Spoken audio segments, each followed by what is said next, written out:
This episode of Off My Shelf contains coarse language and adult conversation. Listener discretion is advised.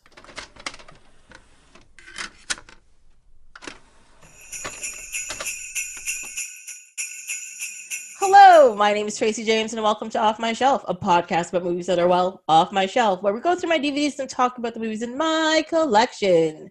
Usually, because it's the third annual Off My Shelf Christmas Extravaganza! Yay! For the holiday season, I've gathered a fantastic forum of friendly folks to fraternize about festive favorites to get us in a very merry Christmas spirit. This year, we are talking about TV. Holiday TV to be specific. Each of my guests picked a holiday favorite to talk about, which includes episodes from Doctor Who, The Office, Supernatural, Community, and The X-Files. My guests are Jamie Cochran. Hello. Alex Cook. Hey. Jessica Lutzer. Hi. Sean Archer.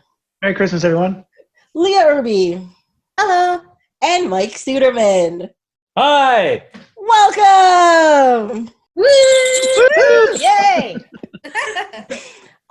This has already started to be a very fun and strange episode because usually when we do this, we have a sort of like a mini Christmas party together. But of course, with lockdown and us being responsible people, everybody's partying in their homes and we're doing this over Zoom, but we're still having a good time. So I'm good with this. Tracy brought us booze. Yeah. And festive treats. Just in your mug from And treats, last year's Christmas extravaganza. Everybody's wearing cute things. We're doing our best here. We're doing our best, yeah. And I'm totally down for it. It's all good. At least I don't have to get like my drunk ass home with, all of my recording equipment and all that kind of stuff afterwards. So it's good. It works out. Oh, yeah, that did happen last year. That did happen last year. What can I do? What can I do? I get in on the same sauce that I give you guys, okay? It's going to be trouble all around. So to make this a little bit organized this year, as I said, we're going to talk about TV shows, and we're kind of going to go around my screen, which you can't see, and we're just going to talk to people about the shows they picked and what's interesting about it and anecdotes and the usual kind of stuff. Be prepared for interjections and loud individuals and crazy antics, I suppose. So, yeah. So we're going to start with Sean and Jess, who picked a Doctor Who episode. Mm-hmm. Yeah. Probably the best Christmas episode. Like of all time or just of Doctor Who? All time. Wait, no, Doctor Who. No. It's one of the better Christmas. There's some good ones. There's a Killer Snowman one. Yeah. There's one where Nick Frost is Santa. That one's fun. Yeah. You should introduce the episode that you're actually talking about before you talk about all the other ones, though. You're right. Yeah. Want to summarize the show, Jess? You want me to do it? Yeah. Okay, it's a Christmas Carol, and so it's with Matt Smith, so his doctor, and then there's Amy Pond and Rory. What exactly? They get a spaceship, gets stuck in a cloud, and on a weird planet, and there's fish in the sky. Fish in the sky, and there's a Scrooge-like character, and Doctor Who wants to change him, but also save the spaceship because there's 4,000 people on board. There's a flying shark, so before Sharknado, this was it. There's frozen people in pods. He goes back and forth in time. Is that a... See, all day I've been asking the question, why is this show? And I think Jess really just illustrated why I had that question. Yeah. What? Yeah. It is pretty You bonkers. could say, like, there was a fish in the sky for some reason. There was a shark for some reason. Like, Wait. So this planet has flying fish and sharks, and then the Scrooge character, Kazran, his father built a machine to control the weather and the shark fish. Okay, but what you have to clarify is that the shark and the fish, they're just not in the sky. They're in clouds and in mist, right? And they fly around where everyone's walking. Yes. how come they only bite the doctor and they don't bite the kid? Well, Tell me that. So he has a screwdriver that's sending out sonic waves, and they're attracted to that. That's my understanding, which is why they're so affected by sound. I see you laughing, but it totally makes Thank sense. you, Jess. That's a Thanks guess. for clarifying. You're welcome. And then the shark eats half the sonic screwdriver, so they have to like get it back from the shark. Right. They do? It all makes sense. Like a homing beacon for the flying night. Yeah. Yeah. Mm-hmm. I think And that that's was the a synopsis episode. of the episode. Sure. Yeah. That was certainly a number of things that happened in the episode described in varying wait. levels of detail. So Yeah. so there's also to make the Scrooge-like character more human, Doctor Who goes back in time when he's a child and tries to show him humanity and love, and they unfreeze Abigail from the cryogenic pod or whatever it is. And I'm sorry, who's Abigail? she's the one frozen. She's Okay. the blonde She's lady the blonde, yeah. who every Christmas Eve they would go unfreeze her, and obviously, sorry, say the name again, the Scrooge-like character, Sean, Kazran. Kazaran. who clearly fell in love with her, and that's her name. Good for remembering the name, Sean, because I did not. No, I've got a How did he Wikipedia. fall in love Kinda with cheating. her? That, like, I was also confused. Like, when did he know her? Like, she was frozen. There was like They a million spent other every frozen Christmas people. Eve together from the time he was like a little kid until he was an adult. Oh no, I understand that, but like the first time they would have spent time together, like why her? Why was she the one? I actually know this. He didn't get out much. Yeah. Do you remember the first time? Get out much. I think How do you choose one person out of like an army of frozen people? Why was she the chosen one? So he had been down there as a kid watching the videos that they recorded before they got frozen. Mhm. Because do you remember when the shark got hurt and they had to bring it down because it's cold? And then the kid told the doctor about this lady, and he played the video, and she loved fish just as much as the little kid did. yeah. Each person had like a personal recording before going into the cryogenic chamber, and I think he was enamored with her in that recording because he loves the fish. Why were they in the cryogenic chambers? So it was his way of giving out loans. So instead of you Right. give your Their dad collateral. Rolex for cash, Okay, he's just you give a family member up. it was just collateral. It wasn't. Yeah. They weren't being used as part of the machine. I kept expecting like a Matrix human battery twist, and it never came. Yeah, I'm unclear why he goes to such great expense to house, even cryogenically, all of these humans and keep them. Because his I dad have did to it. remember these are all aliens technically, and sometimes there's no rhyme or reason for why they do things. It's Doctor Who. I mean, I've never seen an episode of Doctor Who before this, so I have like capital Q questions, but Oh, yeah, we can here to leave those answer. for later. Oh, see. Yeah. Yeah. Yeah. I just want to say I heard the theme song at the beginning and I had to like fight myself from turning it off because I still have horrible memories as a child, and so it just like goes through my body and I was like, oh my god. Yeah. And then there's that like sound of the TARDIS, you know, like that in and out sound, and I'm just like, no, you're watching the show, you're watching it, stay. You know, it was the whole thing. No, No, we I talked think- about this before, Tracy. That Yeah. we must have been watching the same programming block where they put Doctor Who after something, maybe the Muppets, that was meant for kids. Because I also remember being very small and just booking it out of the living room when the theremin starts. Yeah. Which I do is not remember weird. that too. It is creepy Yes. music, and I remember being a kid and not liking it, but it hasn't like stayed with me. Like when I hear it now, I'm not affected like you are, Tracy. Yeah, no, it's like a pure guttural response. Like it's so weird. And I'm just like, why should this be scary? It's not. The episode wasn't scary. Nothing was scary in the show. But as soon as this music starts, I'm just like, something's not right. You know? Ooh. Yeah, it's weird. I mean, it's funny because this used to be a children's show. Like back, the original Doctor Who was for children. I didn't know that. The Yeah, remake well, has a lot of that's- death moved and it. genocide in it. Yeah. Yeah. Well, This one the didn't really have that. original Doctor Who would have been the one that I watched. Yes, Yeah. I'm that old. So it has nothing to do with like the new generation or anything like that, but I just have this like from my childhood, there's some hidden subconscious memory that separates me from it, and I'm just like, no anything about it. So yeah. And then I watched this episode and I was just like, oh, that's also a reason not to watch it. It's not that good. Whoa, No, woman. you don't. You got to go 2009, Eccleston, and then you got to go to David Tennant. Starting at Matt Smith is a hard one to swallow because That's how Jess got me into it. yeah, Because he's Jess is the definitely first fan. one of the more chaotic doctors because I Mhm. think Doctor Who in general is very chaotic as he's a 900-year-old Time Lord. Yeah, he's got two that's- hearts and regenerates every once in a while. Yeah, I know. Yeah, oh, so after this I know the whole episode, lore. Yeah. after this episode, he regenerates into the next Doctor, and then it's Oh, I forgot that. Spoiler, I just started watching the next episode. Liar. I don't believe you. I did. I started watching it, and he's dead on a beach. And then Oh. there's like an astronaut that came and like killed him. Right, Jess? Right. Yeah. I thought you hated watching this.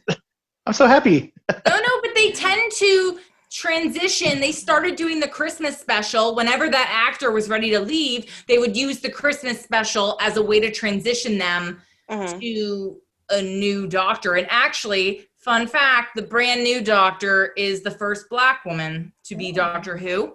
Oh, yeah, I heard about that, yeah. And that's a surprise. No one knew. They didn't tell anybody because the last Doctor was also the first woman, white woman, and now they have a Black woman. So that's pretty, people have been waiting, and it was either we want women of color or gingers, and they've been waiting a long time for those. I have a lot of questions about that, but I don't think I want any of the answers, so keep going. I think Wait, I didn't know this. So Jodie Whittaker's stopping soon?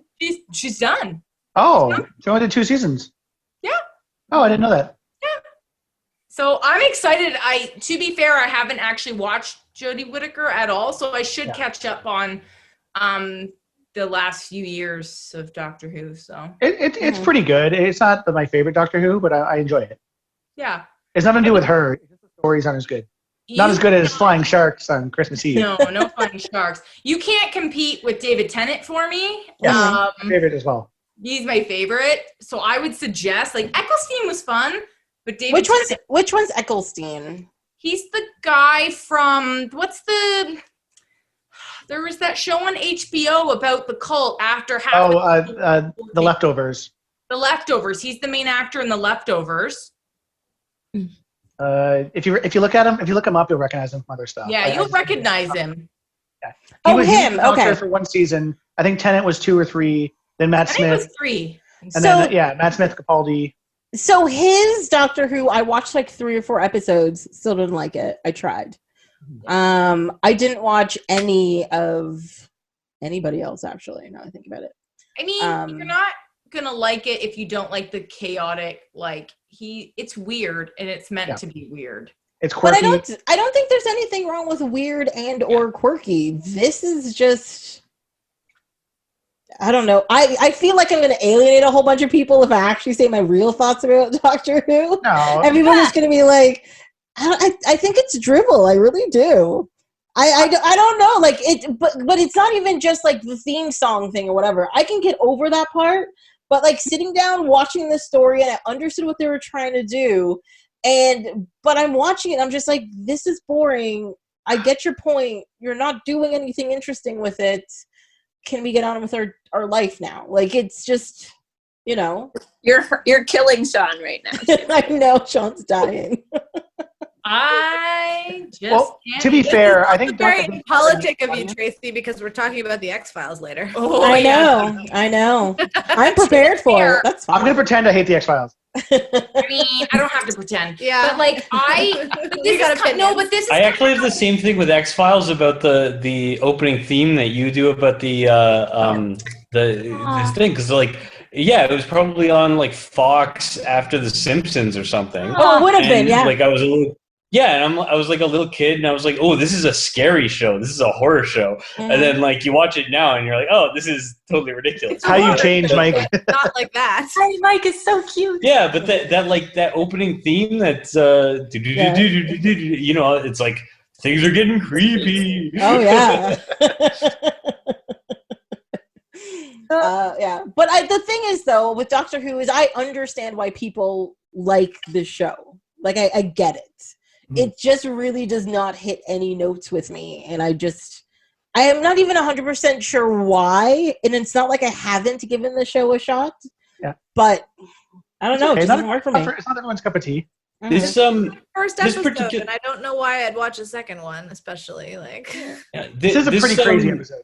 Yeah. This episode, I watched Supernatural and Riverdale. I'm okay with crazy. Yeah, but I think with Doctor Who, you got to get attached to the specific doctors. Because even as a Doctor Who fan, there are doctors I don't like. I never took to Capaldi. It was really hard to watch it. I don't think anyone took to Capaldi. No. Wasn't he on it for like 10 episodes? But even Matt Smith took me a while. Yeah, like, me too. He's a weird dude. Like, he's stressful. He's stressful to me, where it's like, Eccleston I was fine with. I was cool, whatever, neutral. And Tennant was where it hooked me. And Matt Smith, it took me a while. And Capaldi, I just barely watched it. And then that's why I've never watched the Jodie Whittaker one, because I stopped kind of at Capaldi. So it's fair that every iteration of the Doctor is a very different vibe. Yeah. And some people might not like certain vibes. That's pretty fair. Yeah. Like that's a criticism of the show. They do change it up every time they change a Doctor.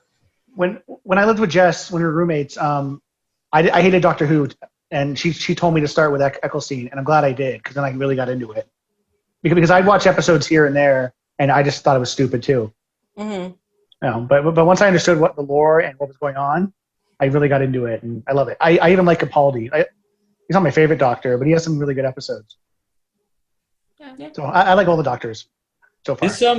This episode was like, it was written by Stephen Moffat, who was like their showrunner, right? And he was doing this overlapped with the first season of Sherlock. So I looked that up because there's a scene in this episode where he does a Sherlock. Definitely. That's exactly where he's deducing, his childhood trauma from a painting and the chair. And I was like, I wonder which came first. And this aired in like the end of 2010, and Sherlock aired in like the summer of 2011. Oh, okay. So, but you're right. He's the same. But it's the same guy. He's a showrunner. Yeah, but they may have been filming, or he may have been writing the episode, so like they kind of just crossed over a little bit. Because that took me out of it. Like, why is he doing Sherlock? And then I was like, oh yeah, Stephen Moffat. And then I looked it up. Yeah. So makes a lot of sense. So my question to you guys: what do you actually like? Why did you pick this episode? What do you like about this episode? Because there's definitely more than one Doctor Who Christmas episode, but why this one?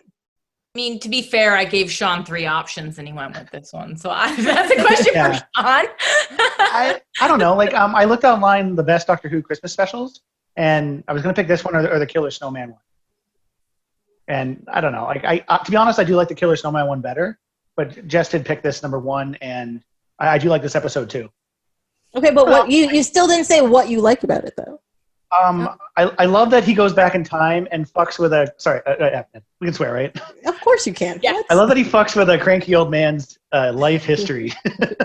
Yeah, like aggressively. Yes, yeah, aggressively. He changes his life, and he does it within like a couple days. Yeah, like, and he gets to watch it as it's happening. And I kind of like the love story between him and Abigail. All right. It's a little weird. It is very strange.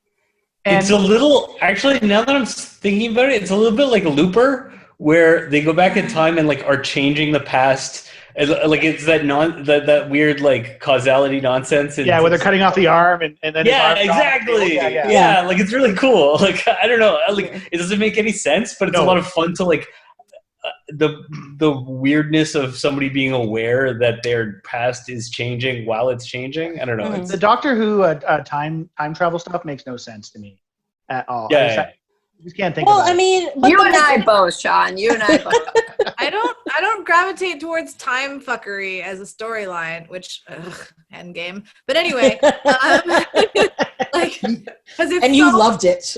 It's so for a minute, but yeah, no, it's so much easier to do it wrong than to do it right, and like there are plot holes you could fly a space shark through.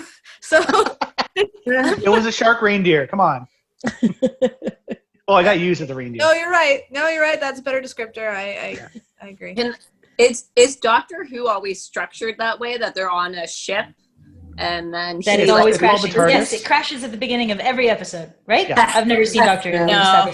They're usually going places in different time periods in the TARDIS, and there's usually like some sort of like person they're trying to save, or conflict they're trying to fix, or they're trying to stop someone from interfering with something that's supposed to happen. Yeah. So there is a lot of like time travel and time warp aspects to the overall show. So yeah, Alex, if you're not into time travel stuff, Doctor Who is definitely not for you. I mean, yeah. But I think she knows. I'd always suspected, and now I've more or less confirmed. Mhm. There's a Titanic Christmas episode also. Is that true? Yes, I don't like that one very much. Okay. Yeah. I don't know how you could, but sure. You know what I do find cool with Doctor Who is they will I'd go like to back see and- Leonardo DiCaprio's cameo in it. It was just Jack frozen in the ocean. Oh, Jesus.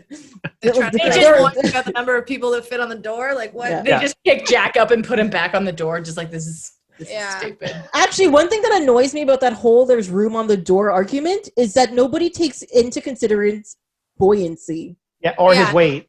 It's actually That's- not. I know it's not. It's not legit. That argument is not legitimate. It's But also not, there's because- a picture of both of them on the door with James Cameron hanging off the side. That's like, well, you fucked yourselves. You didn't realize. So yeah, that's my whole thing. Whatever. Yeah. But yeah. Well, if you decide to ever do a Titanic television episode, you're good because there's a natural one of those as well. Yeah, if we do this again, I'll pick more Doctor Who. There is. It's just for you guys. Just for us. Thank you. until he warms your heart. Just like Kazran.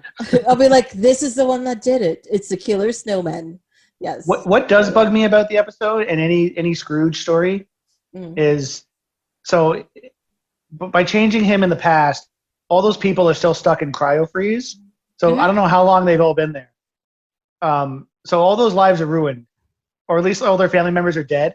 And this guy gets a redemption story. It always bugs me. Like Christmas Carol, the movie Scrooge. I mean, I guess in Scrooge, he's just a shitty executive. But Well, yeah. I also think the way this episode is set up, because they've actually physically changed his life and his life trajectory, as a quote-unquote good person, he would have let all of those people out of cryogenic freeze anyways, right? But they should have let him 50 years ago when he was a child. They wouldn't have. Yeah, they don't have anywhere to go now. Yeah. So Yeah.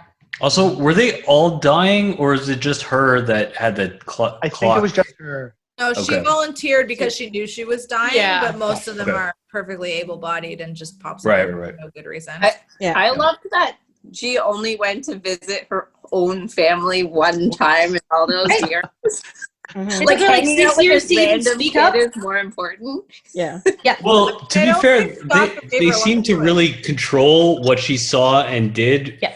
in the few moments of freedom she had. So I feel like indoctrination was basically like the first thing. It's right in the name, indoctrination. Yeah. But would you rather see your family or go to a party with Frank Sinatra and Marilyn Monroe? Yeah. Actually, Well, very I good. You think wouldn't have even know, but you got to respect the energy of a guy who ghosts Marilyn Monroe, though. I will say. Yeah. Oh, doctor! As far as the free will thing goes, as Mike pointed out, they did actually stick the woman in a fridge Yeah. while they Okay. figured out what to do with her. Yeah. Yeah. And the other woman in the episode is trapped on a crashing spaceship. Yes. On her Yeah. honeymoon. On her honeymoon. Absolutely. That a dude is Yeah. going to save. Just It's as a their cop. honeymoon. I'm just putting this together now. One of my notes is, why is there a gladiator on this ship? I am now just Yeah. figuring out. Yeah. Because Maybe it's not. common knowledge in Doctor Who that Rory wants to have sex as a gladiator and she wants to be. I'm just kidding. I don't know. I don't know. Yeah. You're my guide to this weird world No, where no, Sherlock is a so- manic pixie dream girl. Yeah, so every doctor has a companion, and Matt Smith's doctor has Rory and Amy Amy Pond. Pond. Both They're- of them? Yeah, because they're a It's- married couple. It starts out with just with her, but he's always a side character. This is And their then the second honeymoon. season. Yeah, So they got- they were dating, I think. Were they Yeah. dating? Or Yeah. they were always dating and they got married while Oh. they were. So the doctor showed up and he was just like, "Ooh, 2 for 1," and they all carried on. Yeah, He wasn't a companion right away, though. I can respect that. Yeah. Yeah, it took a and while. the doctor, no one's really too sure. Sometimes they play with a bit of romance, but then he's almost just kind of asexual. It's really unsure, but he did have a wife and children back in the day that were murdered, is my understanding. So I think he's got some PTSD where he stays really far away, but has friendship companions that come with him. But I think the closest in the early ones is Rose, who was Tenants, or Eccleston and Tenants. And there was always this weird vibe with them, but they never Rose and Martha, I think, both kind of fall in love with the Doctor, and then Clara with Capaldi a little bit. Do they all, like, each new Doctor, do they have the same backstory, or do they invent a new backstory for it's the same person. Yeah. Same person. It's just a different body and then different personality. Even if it's a woman, though? Like, it doesn't... Yeah. Okay. Sorry, he's like a Time Lord. He has 2 hearts. He's an alien. And he's an alien? He's an alien, yeah. He's from Gallifrey. He's from Gallifrey, which was destroyed, right? Good old Gallifrey. It was destroyed in the Time Wars. In the Time Wars, when there was a bunch of Time Doctors. Anyway, he has so much energy that he like has to expend it, and then I'm sure there's specific. I could even be wrong. And then he changes his form, but he has the same backstory. Nothing changes, but his personality changes a bit. And for some reason, he loves 20th century England. So that's where he gets all his companions. Convenient. Very convenient. And every alien invasion, London. It always starts in London, the center of the world. Space Shark London, like this one. Yeah, not China, not the US. Or a different planet. Like, I mean, Well, every week there's always aliens trying to destroy Earth. Mm-hmm. Or destroy a spaceship, or and then the Doctor and the companion come in and save the day. Yes. Yeah, the last episode I watched of Doctor Who might have been more than 5 years ago. We watched randomly, and it was just called Dinosaurs on a Spaceship.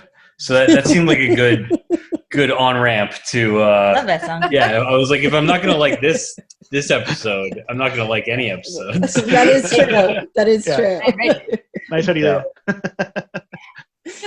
Oh my god. Well, talking about weird episodes and planets and all that kind of stuff, we're gonna move on to Jamie's The Office pick, which was well, you took a lot of time. You knew it was an episode from The Office you were going to pick, but you took a lot of time to pick this episode. What episode did you pick? 2 days is a long time. No, you took over a week. What are you talking about? I remember the separate emails. Yeah. Unless Tracy didn't send it out right away. I have no concept of time anymore since the pandemic started. It's like, does anybody? Or is it because you're a Time Lord? Are you the Doctor's new companion, Jamie? Take me with you. It makes a lot of sense. I underestimated how much wine I was going to need for this. Everything's coming together. Yes. Okay. Well, I guess I chose The Office, and the episode I chose was Moroccan Christmas, which is season 5, episode something. 10? 11. 10. 11? 11. Netflix said 11. Oh. Okay. Well, if Netflix said it, it's got to be right. So I guess like the episode centers around like Michael giving Meredith this like drink at their Christmas party that was like he called one of everything, and he just mixed literally everything into it, including like absinthe. I have the recipe here. Do you? Okay. The drink is equal parts scotch, absinthe, rum, gin, vermouth, triple sec, and 2 packs of Splenda. 2 packs of Splenda. It's called one of everything. The light comes over just hearing that. Yes. It's a funny joke. It is.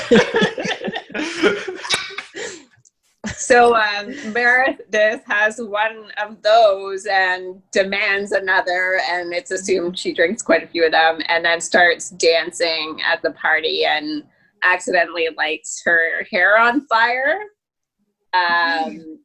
So Michael calls an intervention on Christmas, at their Christmas party, and all the guys in the office are kind of crowded around Michael, like asking him if it would be more appropriate to do it on a different date. And they list like a bunch of dates. They're like, how about Groundhog Day?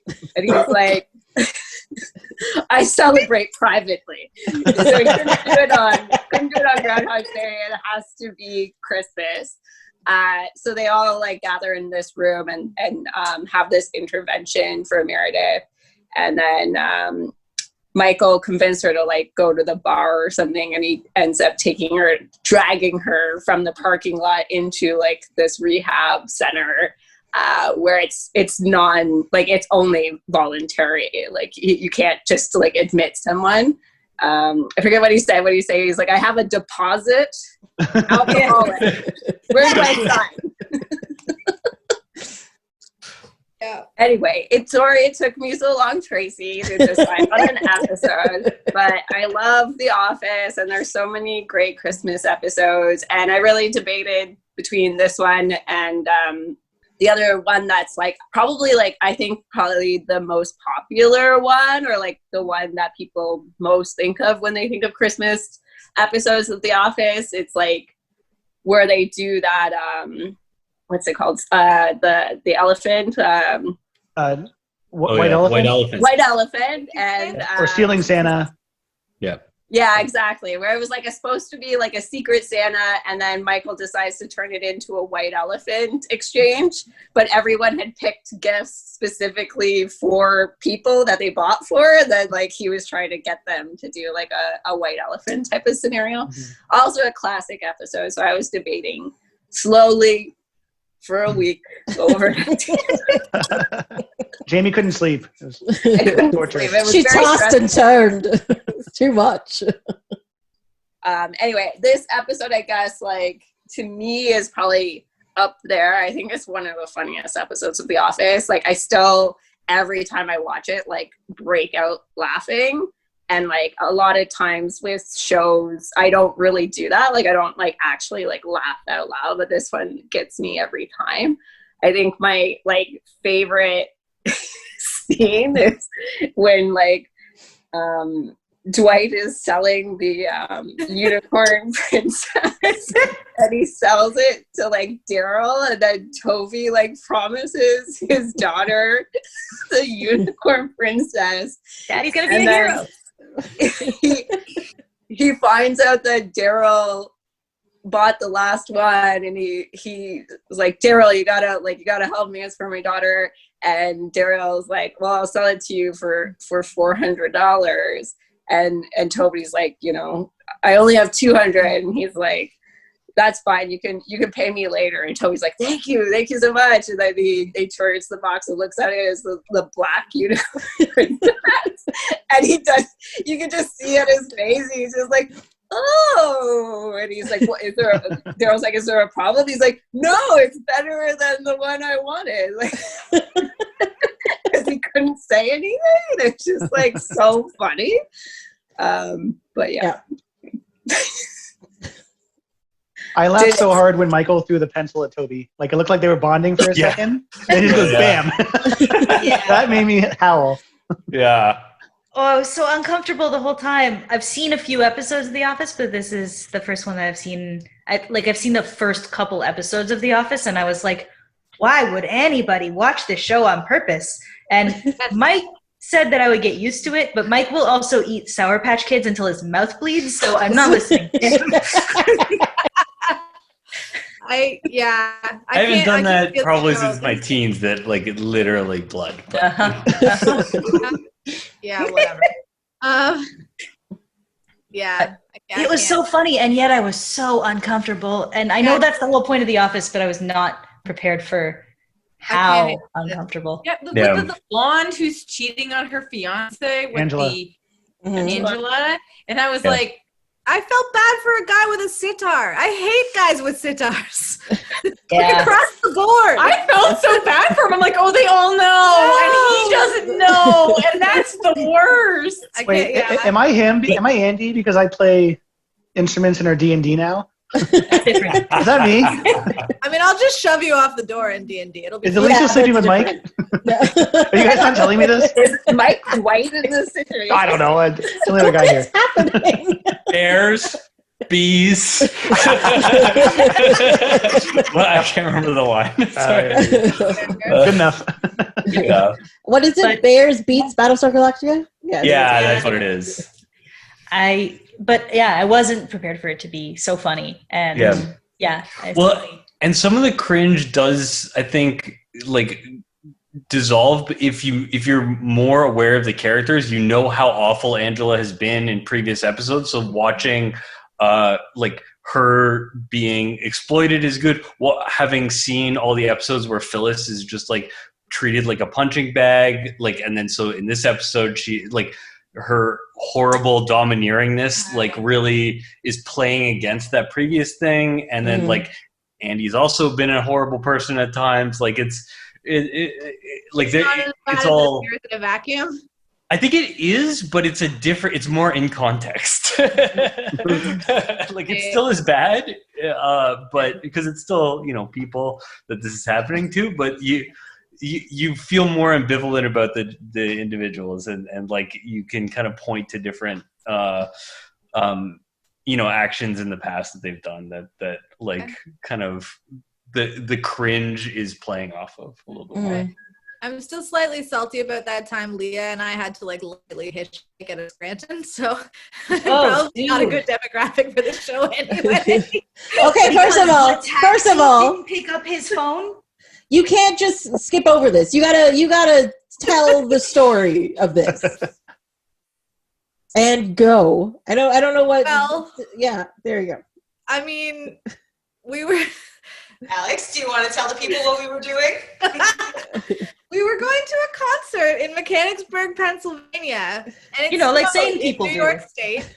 And we missed our connection and ended up in Scranton. And as one does. Like, what was the concert? Alex? One of my TV boyfriends, Christian Kane. Oh, No, I don't. Who is that? Yeah. I don't know who that is. Scranton, Ohio for that? I mean, we weren't stuck very long because we lightly hitchhiked out of there, but you know. Also, the concert ended up being a really good time. But yeah, they were like, don't worry, you'll be in Mechanicsburg by tomorrow, which is not when the band was going to be there. New York City. They were like, your bus isn't coming, so you just get on the next bus, it goes to New York City. It's like, so you want me to go... So I have a hotel room in Mechanicsburg, Pennsylvania, and you want me to go to New York City, arriving after midnight with nowhere to stay? Like, this does not seem like a good alternative.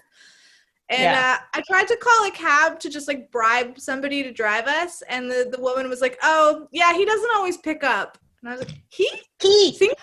The taxi.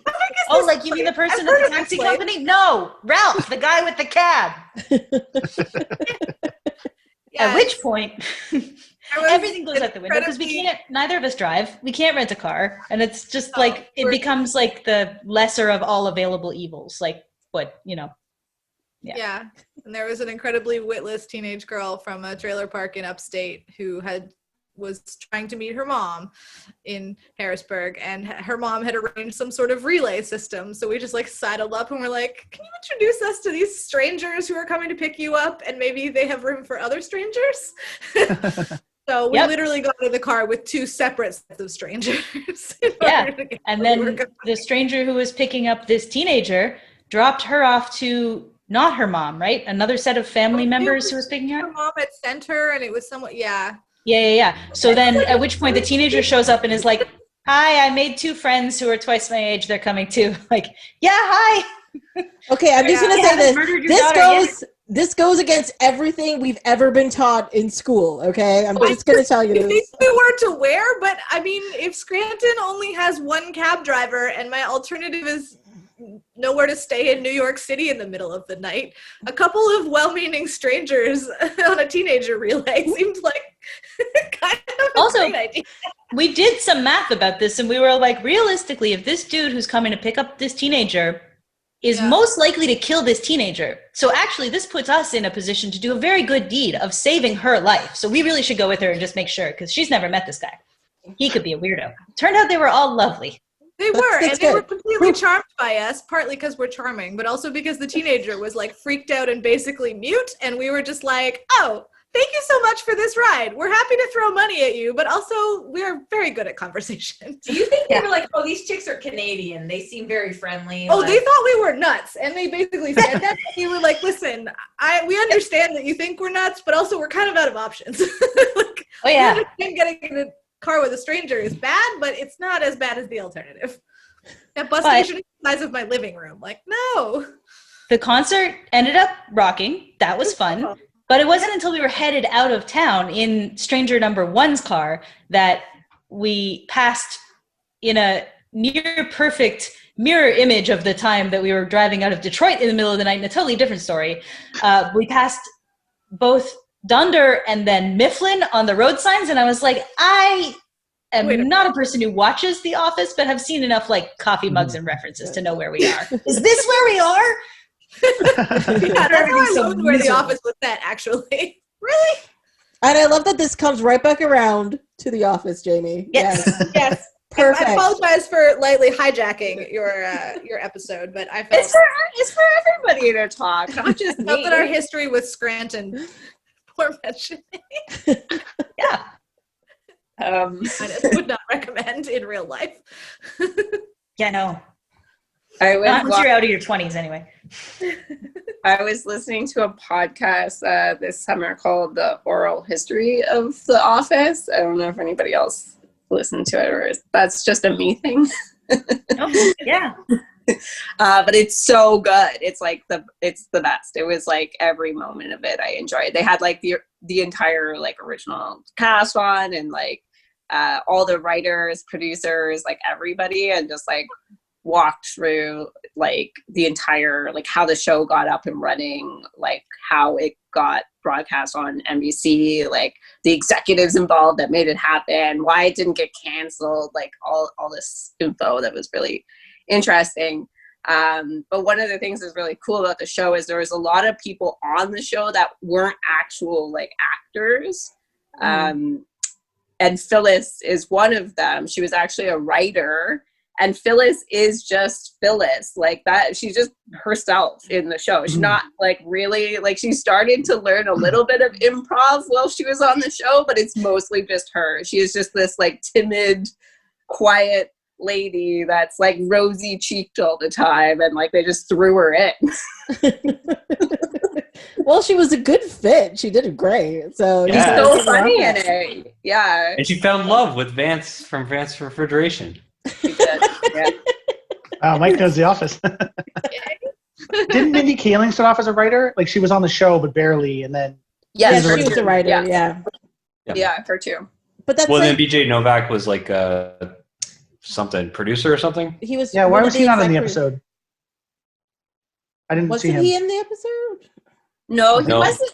No, he wasn't in the episode. No, he's mostly off. I haven't done a rewatch in a while, but I think he's mostly off the show by then. Like he comes back every once in a while, but like there's a whole storyline where he works in corporate, and then it goes disastrously, and then he's just not in most episodes. Yeah, because doesn't he get all like cracked out and stuff and yells at people and he gets promoted and becomes like an executive essentially. He starts doing a lot of like cocaine and everything goes to his head, and he makes sense. Yeah, he's like Michael's boss, and then he gets like demoted and becomes he ends up coming back to their office and back to his like closet that is his office, like off the kitchen. It's literally just like a storage closet they keep him in. Hey, excuse me, that's my stapler. Excuse me. So Jamie, you were saying you were trying to balance this against like other episodes, and you mentioned one other Christmas episode. Is there any other Christmas episodes from The Office that you were thinking of? I mean, those two for me are like the main ones that like come to mind when I think of The Office. What else? I didn't rewatch any of the other ones. They're not like fresh in my mind. Did you watch the UK Office? I didn't actually. I don't know. Like I started watching The Office probably like late. I guess everybody did because the first season did horribly. Well, and I didn't know what it was. Yeah. I mean, the first two seasons of even the American Office are almost verbatim the British one, and I think that's why it almost didn't work, because they're just like, it's people in North America, they don't have the same type of humor. Like they're not looking for the same thing as like a British audience, and I think a lot of Americans were just like, this isn't funny, or it's just too dry, and they were just not getting too dark. It. yeah, And it's like everybody who likes wacky. the originals, like, why have you note for note done it with less cool accents? Exactly. And that was the other problem. I didn't realize they were doing it into season 2 though. I thought season 2 was when they started like redoing the format so it would work for a US audience. No, if I remember correctly, it was season 3 when that happened. Really that late? Yeah. Yeah, but Yeah, how many I know episodes they are there for the American compared to the British? Because aren't these like 20 episode seasons? Yeah, but the British the first one. episode is, or the first season is like only a few episodes. I think. Okay. Yeah, I think it's like 6 or something. But yeah, the UK runs really short. I think like yeah, my recollection is the same as Jamie's. Is that by season 2 they were. Yeah. Otherwise, it would have gotten canceled. I don't think they would have made till season 3. But one of the things the writers did was try to end on like a happy note each episode to work for US audiences. I'm not familiar with the UK one, but I guess it was like just like a little bit darker and like. It's a lot bleaker. Yeah. There's always a murder at the end of the episode.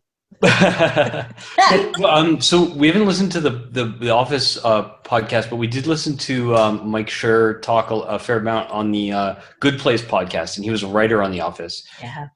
And one of the things he said was that in The Office they had to give Michael Scott redeeming qualities, like whereas Ricky Gervais is just horrible, and that's okay in the UK one. Like that, it's okay for him to be irredeemably awful and never get it and never understand why people hate him or anything like that. Whereas in the American one, they had to give him a little bit more humanity and a little bit more of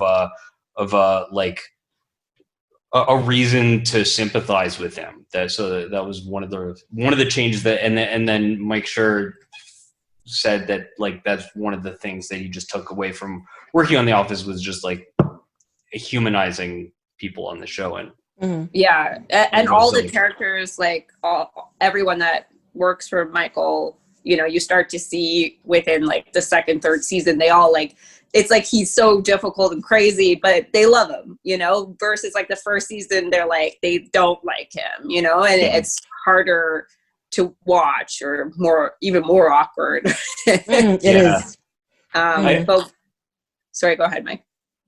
Oh, sorry. I also like just there's some episodes where they show that Michael Scott was like a really, really good salesperson, and so it's like a little bit of the Peter principle, where like he was just promoted beyond his capability. Like he has no capability of being a manager or like running a business or dealing with people, but he like had a photographic memory for like everybody's kids and like what they were allergic to, and like all like he could make all those personal connections that to do the sales back when like doing that was important. And it was just it's like an interesting thing that they wove in later in the show to be like, oh, he was really good at just like convincing people to buy paper from him, and then they gave him this office and he tried to relate to people, and it just didn't work. I they cover that in the podcast I listened to too, that they did that. One of the other things they talk about is like why, I think they did a whole episode on just why The Office still holds up today, where a lot of comedies from that time period don't. Especially like long running comedies like Friends, like don't hold up as well because there's so much like sexism, racism, homophobia. And it's like The Office has all of that, but they do it in a way that's like, it's like so obvious that the person saying it is like not correct, like it's like it's like everyone in Friends is like calling each other gay and like like making these like insults, and then they do it in The Office, but they make it like it's like, well, Michael just doesn't know any better, like he's kind of just dumb, and it works still today because there's still people like that in our society, and it's kind of like making fun of them in a way, and so it's still like it doesn't age. It's like it still represents like everyone today, and they never used like language that was like really specific to that time. The way everyone's dressed, it's like, it could be today, it could have been 10 years ago, it could have been 30 years ago. Like everyone's just like neutral. And so it still holds up. Like I still watch The Office like all the time, and it's hilarious. Yeah. My only thing is that if we never go back to an office again, nobody's going to understand the whole concept of what's an office. Oh my God. That's where it's going to stop holding up, because the next generation is going to be like, what the fuck is an office? Why are they in that room together and so close together? That's just weird. That guy touched that other guy's phone. Yeah. What's a receptionist? Yeah. What do you mean you go places? That's weird. Paper? Yeah, there's What's a whole paper? person that's dedicated to just like verbally speaking to randos who walk into the office. Like, or answering a phone. It's like everyone has their own phone. Why do you need somebody else to, like, you have a cell phone? Why would someone else answer your phone for you? Yeah, that's just crazy and ridiculous. Yeah. So yeah, it's held up until now, but it might not 20 years from now. Exactly. The next generation is so confused. The pandemic goes. Yeah. Yeah. Gen Z will be like, bullet dodged, and everyone below them will be like, what? What happened? For sure, yeah. But yeah, I watch it. I don't know why. I just like, I find The Office really comforting. I think I used to like cringe at it, like you guys were saying, like maybe the first time I watched it. But then like cringing. The 7th, 8th, 9th, 10th time I watched The Office, I watch it all the time, like it's on in the background while I'm cooking or working or going to sleep. Like it is like my comfort blanket. Super fun. Because this episode highlighted other characters that like Pam and the other dude are like not that interesting. Jim? That might be his name. I don't know. I think one of the great things about this episode is so many episodes are about Pam and Jim. Yeah. And this episode just wasn't at all. Like, no, exactly. As someone who does not watch The Office, all I hear about is Pam and Jim. And then watching this episode, I was like, oh, okay, these other guys. I mean, I know Dwight as well, and that's funny. And the lady who got her hair on fire, that was funny. And I was like, oh, Jim and Pam boring. They exist. Well, yeah. I read in the podcast I was listening to, they said that actually Pam is like arguably the protagonist of the show and not Michael. Oh, and the whole show is centered around her perspective. I do agree with that. Yeah. The other thing I'll say is that I was on a dating app. Maybe I should have the brandy first. And I have like, I don't know, The Office on there and maybe a quote or two. I don't know. But I'm trying to find my Michael Scott. This guy messaged me and he's like, you know, you're like the first girl I've seen on here that like mentions The Office but doesn't say she's like Pam looking for her Jim. I was like, I'm more of like a Stanley looking for a Meredith. And then he never responded.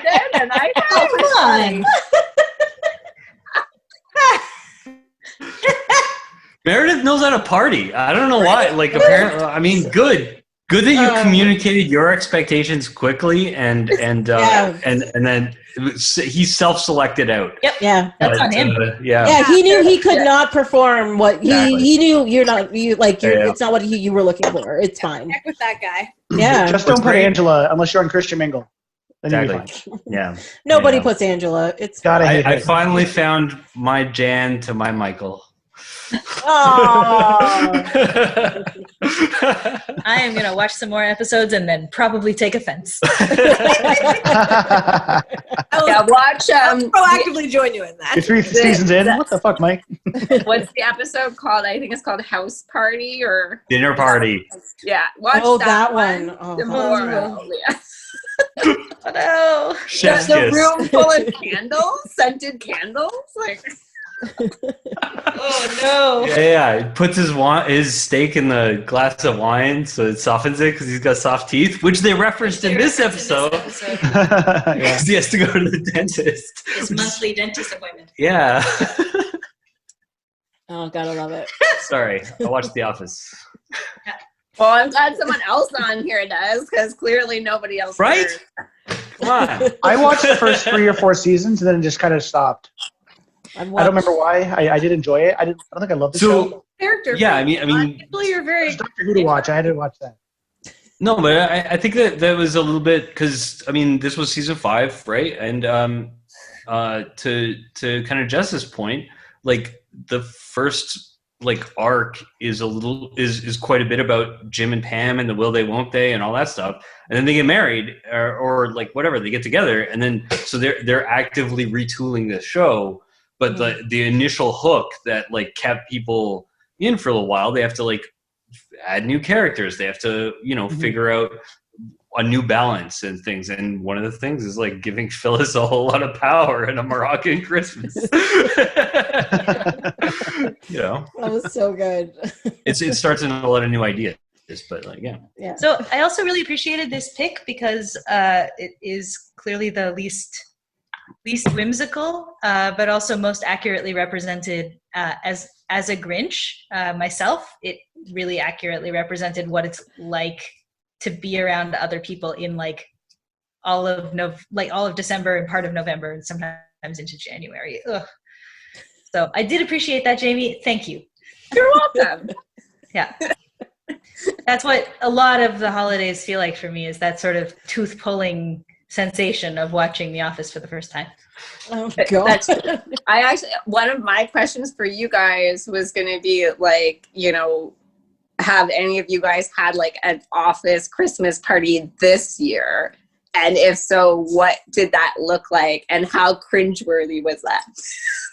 I had mine today, and it was on Zoom, and it was fine. Oh, you guys work at the same company? Yeah, but we're different. There's 5,000 people. We can't have 5,000 people on Zoom. And yes, as I was saying, we did it on Zoom. We all got to order lunch that was paid for by the company, and get the fuck out of here. Come on. Really? Yeah. My company says get some hot chocolate and log into Zoom. Like anybody's drinking hot chocolate and there's no wine in that hot chocolate glass. Like, come on. Also, outside of business hours and always dry parties, often in Milton. Your Christmas parties are a shambles. Guess So who sad. didn't log in? Obviously. I couldn't even, they tried to entice me. So we have this trophy system. And it's like you get trophies for doing a good job, and then you can redeem them for gift cards, like just digital trophies. Digital trophies. So they were like, to entice us, they were like 5 trophies, so $5. Come to the Christmas Daft Punk album. And I was like,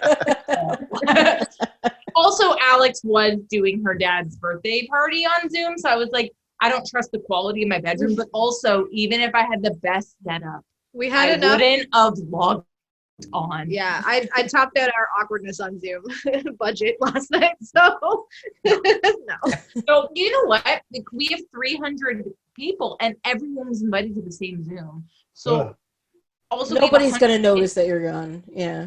I have 150 in Milton. I don't know any of them, and I was like, I'm like awkward with strangers. I'm like, no, man. And then my coworker was like, well, Jessica, I don't have a camera.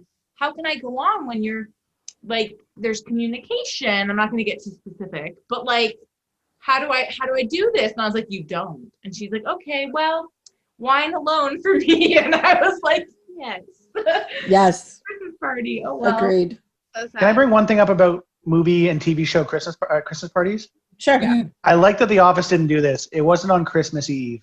That drives me nuts, especially when movies do that. Yeah.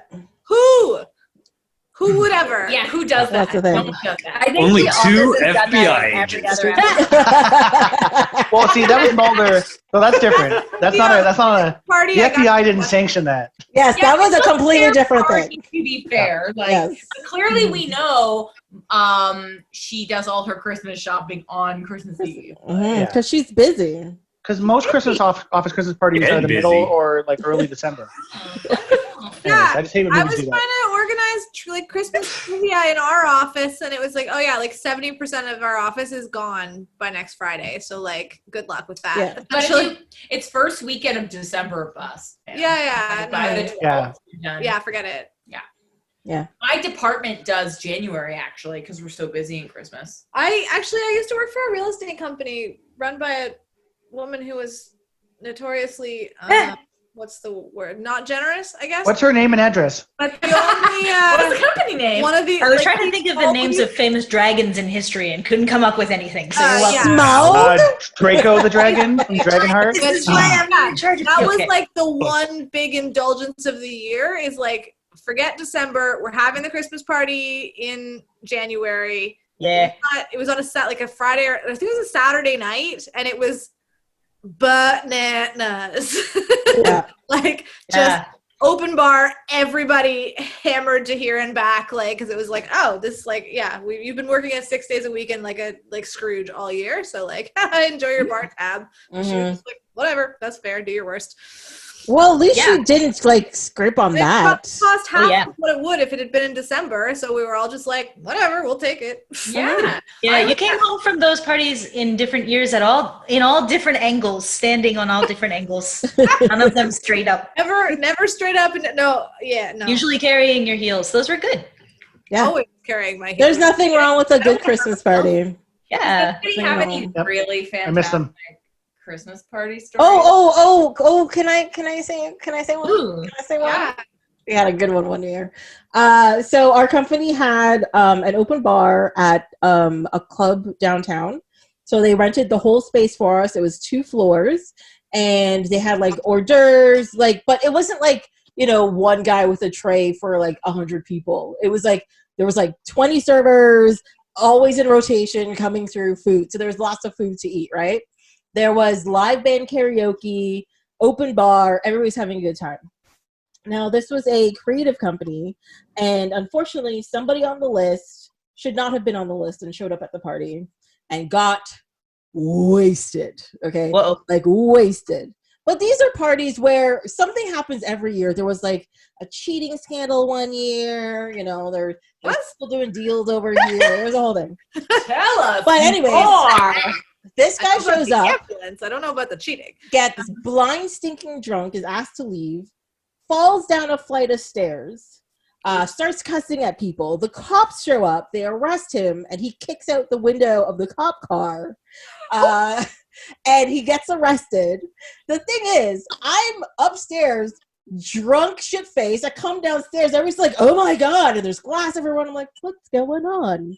Anyways, we go out. We end up at Fran's eating breakfast at 4 a.m, but we have to work the next day because it's a Thursday, because that's supposed to keep us from drinking too much. Go to work. The whole office, everybody who shows up is super drunk. Still the next day. The struggle is real. Yep. Take the next day off. Come on, Ricky. Ricky. Follow-up text about this. That was a fun one. I enjoyed that. Wow. It's a fun one. Any company that does karaoke at their Christmas party is just like, I And hesitate to use this phrase in any context, but I think it's deserved here.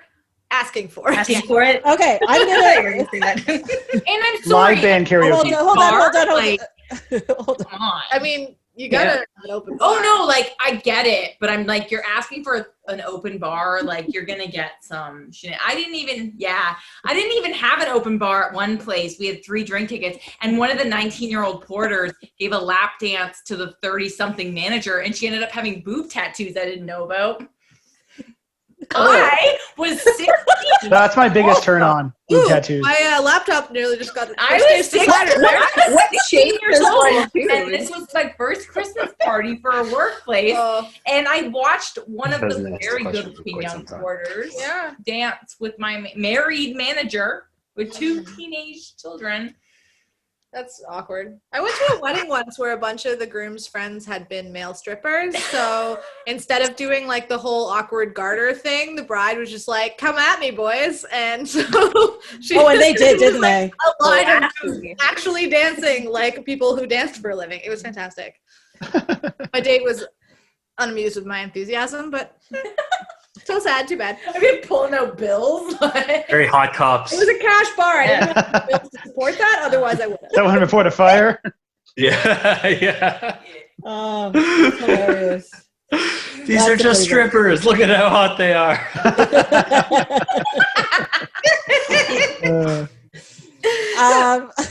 Okay, that's enough about The Office, I suppose. I think it's Jamie's call. Yeah. Doing really well with the staying on track business. Yes. Good job, us. Yeah, Jamie. Anything else you want to talk about over this episode? No, I think I'm good. I was going to talk about Andy, but like, I don't know. We kind of already did, so that's fine. I just thought I can't remember everything he said exactly, but when he's like bragging about his days at Stanford, is it Stanford that he went to? And he was saying like, he's like, I got all A's. They called me the ace. And then he goes on and then he's like, I got B's. They called me Buzz. And then he goes on. Oh, geez. He's so funny. Yeah, he went to Cornell. Cornell. That's what it was. Yeah. I was basically hiding, watching that, just like, oh god. Yeah. And he's like, I drank too much. They called me puke or something like that. Yeah. If that's true, don't say it out loud. If it's not true, doubly don't say it out loud. Oh my god. But that's just like how he brags. Like it's just it's like totally. So it's nothing to brag about. You're just like, this isn't bragging. You're doing it wrong. Yeah, I He's like, had my arm over my eyes while that was happening. Just like, he's like free associating like memories that he thinks people should have about college. Yeah. The brag is that he had a nickname. Yeah, exactly. Yeah. So wait, is he was a in liar? frat. Yeah. And He had friends. I forget. Is he a pathological liar? Is that what he's doing? I don't think that's. It's not like pathological. It's like I think he just wants to like be seen a certain way. Yeah, I think he just tells stories. Yeah. Doesn't fit in ever, and then closer to the end of the series, he actually becomes the office manager. Yeah. After Michael leaves for a bit, and Idris Elba as well. What's that? Idris Elba, doesn't he become the manager? What? Am I crazy? Yes. Okay, good. He does. I never saw those, but I've heard someone say that. I might actually watch those episodes. And so does Ultron. What's that guy's name again? Ultron. Oh, David Spade. David Spade. James James Spader. David Spade. I got it right. Wow. As soon as we were saying different things, I was like, oh shit, I mixed them up. Yeah, and then my wires got crossed. He's the manager. Yeah, that would be amazing. Except, isn't that what Just Shoot Me is? I mean, I guess, yeah. He's not the manager. He's like some sort of rat photographer. Yeah. Rat. I don't know much about it. He's just he's not a rat. Yeah. So some that's when he was dosed with essence of rat by somebody. Yeah. Oh boy. Okay, on that note, we're gonna go over to Wait. Redo Age of Ultron, but with David Spade. Yes. Nothing can make that movie any worse. Exactly. Wait, are you sure? it could No, I- it's only make it better. I think it could get worse. could definitely get worse. That would make it worse. You're wrong. Yes. No, you couldn't. Oof. So okay, now on that note, we're gonna go to Alex and talk about her selection of Supernatural. Oh, God. Yeah. Okay. So who? I mostly know the answer to this, but like, has everybody on this podcast watched Supernatural enough to know what was happening in the Never Yes. watched it before. I watched the first couple seasons, I think. Wait, Jamie, was that sarcastic that you've never watched it before? I have literally never seen a single episode before. I never watched five. Okay. Do you think they're FBI agents? I've been to the office before, so yeah, makes sense. Okay. Yeah. No, this is a. Well, I mean, my apologies, because I chose this because I love the hell out of Supernatural, and also because it's literally the only time they ever did a Christmas episode for reasons that I didn't want to delve too deeply into the internet to find out. But Yeah. It's This was, what season was this? It was season 3. So there are basically like 2 main storylines. There's like the Monster of the Week one, and then there's the super intense, horrible death one. Because that's how Supernatural kind of rolls. So, So meals and feels.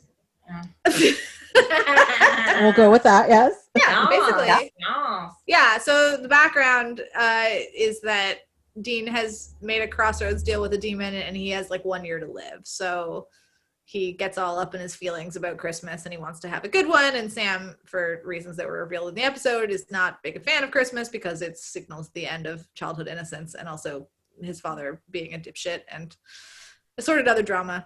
But yeah, so there's like I couldn't tell from the fist, like heavy-handed fisting I kept receiving. Fisting. Nobody likes it. Nobody likes an unwanting fisting. Yeah. Stop fisting me, Supernatural. Yeah. If I had a nickel for, well, never mind. Best description I ever heard of the show, like completely out of context, was if any show could ever find a way to glory hole the fourth wall, it would be Supernatural. And I was like, Wow. oh my God. Yep. I love it. That's perfectly accurate. So, sorry. So there's the season-long arc. Yeah, so, whatever. Dean's dying. He's sort of zen about it. Sam, not so zen about it. Feelings and adorable child actors who fucking nailed their characters. Also, anyway, Sam Really? I thought the one kid was awful. Really, I thought both the kids nailed the spoilers. characters. Oh. wait, I thought that was no, that's season. I think they were hard to. I felt they were hard to watch, but they did an excellent job emulating the adults that they were intended they really to. nailed the mannerisms and stuff. So yeah. Anyway, so that was the horrible background. But the fun part is that they are tracking a killer who yanks people who are festive up the chimney, Angry Santa Claus style, who is some sort of anti-Claus who actually isn't so much like Krampus as the Cleavers, but make it Murderous Christmas. Yes. I wish we got to see the creature. When he came from the chimney and the kid was watching him, and you could hear him breathing, and that was so cool. Mm-hmm. Yeah. I was kind of because they don't have the budget to make a creature that cool every week, True. right? So if you just see a Good hoof point. and like a claw, that's my Yeah, imagination. we actually And I saw it feel on like set.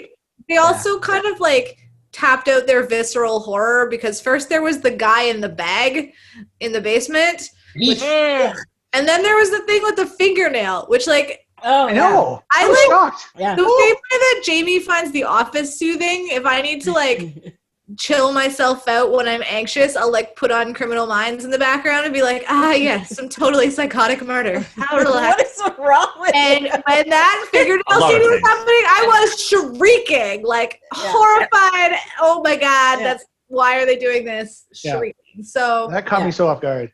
Yeah, I have to admit, when they went into that basement and the fact that they showed all of the horror, the half of the body, the guy in the bag, the skin suit, and it was just it was a Did they lot save more the guy in the bag? up close No, and they didn't. disgusting. They didn't than- save anybody.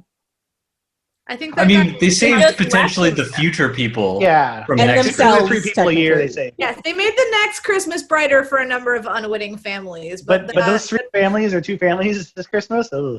Mhm. They It don't was know what- pretty sad when they went into the basement and nobody picked up the seashell, so we didn't get to see a merman again this year. Despite all the bets. Nice. Cabin in the woods. Top. the audience heard that high five. Yeah, they did. Great movie. Anyway, but yeah, so Supernatural is the best. Okay. I really enjoyed it. Well, hold on. So, Alex, Supernatural is the best. I get it. Yeah. But what did you actually like about this particular episode? Well, as I said, it is literally the only Christmas episode of Supernatural, so that was an easy choice. I'd sort of forgotten where it fit into the arc, because the gift that Sam, little Sam, gives Dean has been in the show the whole time. Dean, in every episode of the show, Dean is wearing that necklace. So it's an interesting glimpse into their past, and an interesting I don't know if they planned it, but they made it seem like they actually planned it, as opposed to some sort of slapdash nonsense, which they also do quite often. So, 2 thumbs up for the writer's room on that one. But yeah, I don't know. And like the Winchesters feeling their feelings makes me feel feelings, which I'm normally allergic to, but can handle in the context of performative fiction. So they have so many feelings.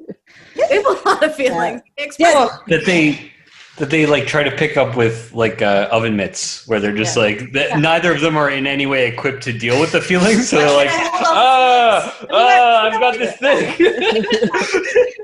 Yeah. Well, like that last scene with them sitting on the couch watching TV, like the football game or whatever, is both fully sweet because you know all of the emotions are happening, but also incredibly uncomfortable because you know all the emotions are happening, but they will not talk about it. You know, they're just kind of side-eyeing each other, and they're like, football. You're like, yeah, side-eyeing each other. You're like, okay. I mean, listen, I was raised a WASP, so that like really speaks to me. Is there a football game on Christmas Eve or Christmas? That was one of my questions. Is that a thing? What? Football on Christmas? Yeah. Oh. Okay. Like the NFL. Yeah. Oh, wow. Yeah, that happens. Maybe not every year, but yeah, it definitely happens. Professional athletes do not get Christmas holidays. They just play right through. Yeah. Oh yeah, Thanksgiving's always a big. Like I know about the big Thanksgiving game. That's true. Yeah, good point. I mean, it's specific. Yeah, but no, they often have basketball games on Christmas Day as well. Oh. Yeah, hockey usually gets like 2 days off, but then World's Juniors starts on Boxing Day, and everybody loses their minds. So like, there's a game on New Year's Day, so you can watch hockey when you're hungover. This is what I know. Never. It's often in Europe, so it's like starts at like 6 or. Is it in Europe? No, that was. It depends, Mike. Sometimes. Okay. Yeah. World Juniors. It's in Canada a lot. Time sometimes, yes, but. Yeah. Okay. Yeah. New Year's Day is usually the Winter Classic, and I have definitely watched it like with my eyes 1/3 open, just like. Why is that little thing moving so fast? Oh God. I have to admit, I'm really glad you picked this episode because I really liked it. I feel like it's a very joyous episode despite the darkness. Yeah. The monsters are super delightful. They're like. I agree. I thought one of them was Beau Bridges at first, and then I realized, oh no. Yeah, he's that guy that looks like him. It's character actor. I forget his name now. Spencer Garrett, and he is in everything, including Tracy. That guy was on Voyager. Yes, I know. I looked it up too. Star Trek moment. Wait, also a present from Mike to you. He was also in TNG. Just an FYI. Oh, wait. I didn't scroll that far down on the IMDb. Oh, I forget. I looked up the episodes that he was in. Because he's in 2 episodes of Voyager, and it's 2 back-to-back episodes. That's like a 2-parter, and then he's in 1 episode of. I haven't gotten to those yet as I'm watching. Yeah. But yeah, I thoroughly enjoyed this episode. Yeah. I Me too. feel like it's very delightful and charming, and yeah. Like I think it's a good insight into like as like for Jamie, for example, I think it's a good insight into like the character dynamics of the show. Even if you don't know what's going on around them or why they're doing it, you're like, oh, they're brothers and they've had a hard life, and you know, but they really care about each other, and you know, they the do context about together. him dying at the end of the year though is like probably. Oh yeah, I was confused because I did not remember any of that part of it. I mean, but one of them's always dying. It's true. One or the other. So yeah, I guess in that sense, it is a really good introduction to the show. Look up the wiki to Sylvia Plath kind of way. We're all dying, but you're not dying like Chloe in there is dying. High five. Oh God. Tracy, I figured out who he is in Next Generation. Okay. Okay, if you get this, I'll be really, really impressed. He's Benson no. That's a little Taurus. Easter egg for those What? who listen to our Benson Fight Club Taurus. episode. Does that ring a bell? Oh, he's the one who has the grandfather who's a. Oh my God! Yes. How did you do that? Yeah, the drumhead episode. Yeah. Yeah. Fuck, that's impressive. That's a good episode. The second I saw the name, I remembered it, but I had to look at the name, and wow, good That's for a you. good episode. Okay. Jamie, I doff my have a cap to question you. for you, because if you have I've not taken seen down Supernatural- bigger men than you, Picard. We have to wait for Star Trek time to end. Sorry. right? Where'd Jamie go? 2022. Yeah. Yep. Yeah, we made her watch a Doctor Who episode. We shouldn't talk about that. Done. Sorry. Okay. And we're back. Supernatural, yes. I kind of felt like the episode was like a really campy X-Files episode, and I loved it.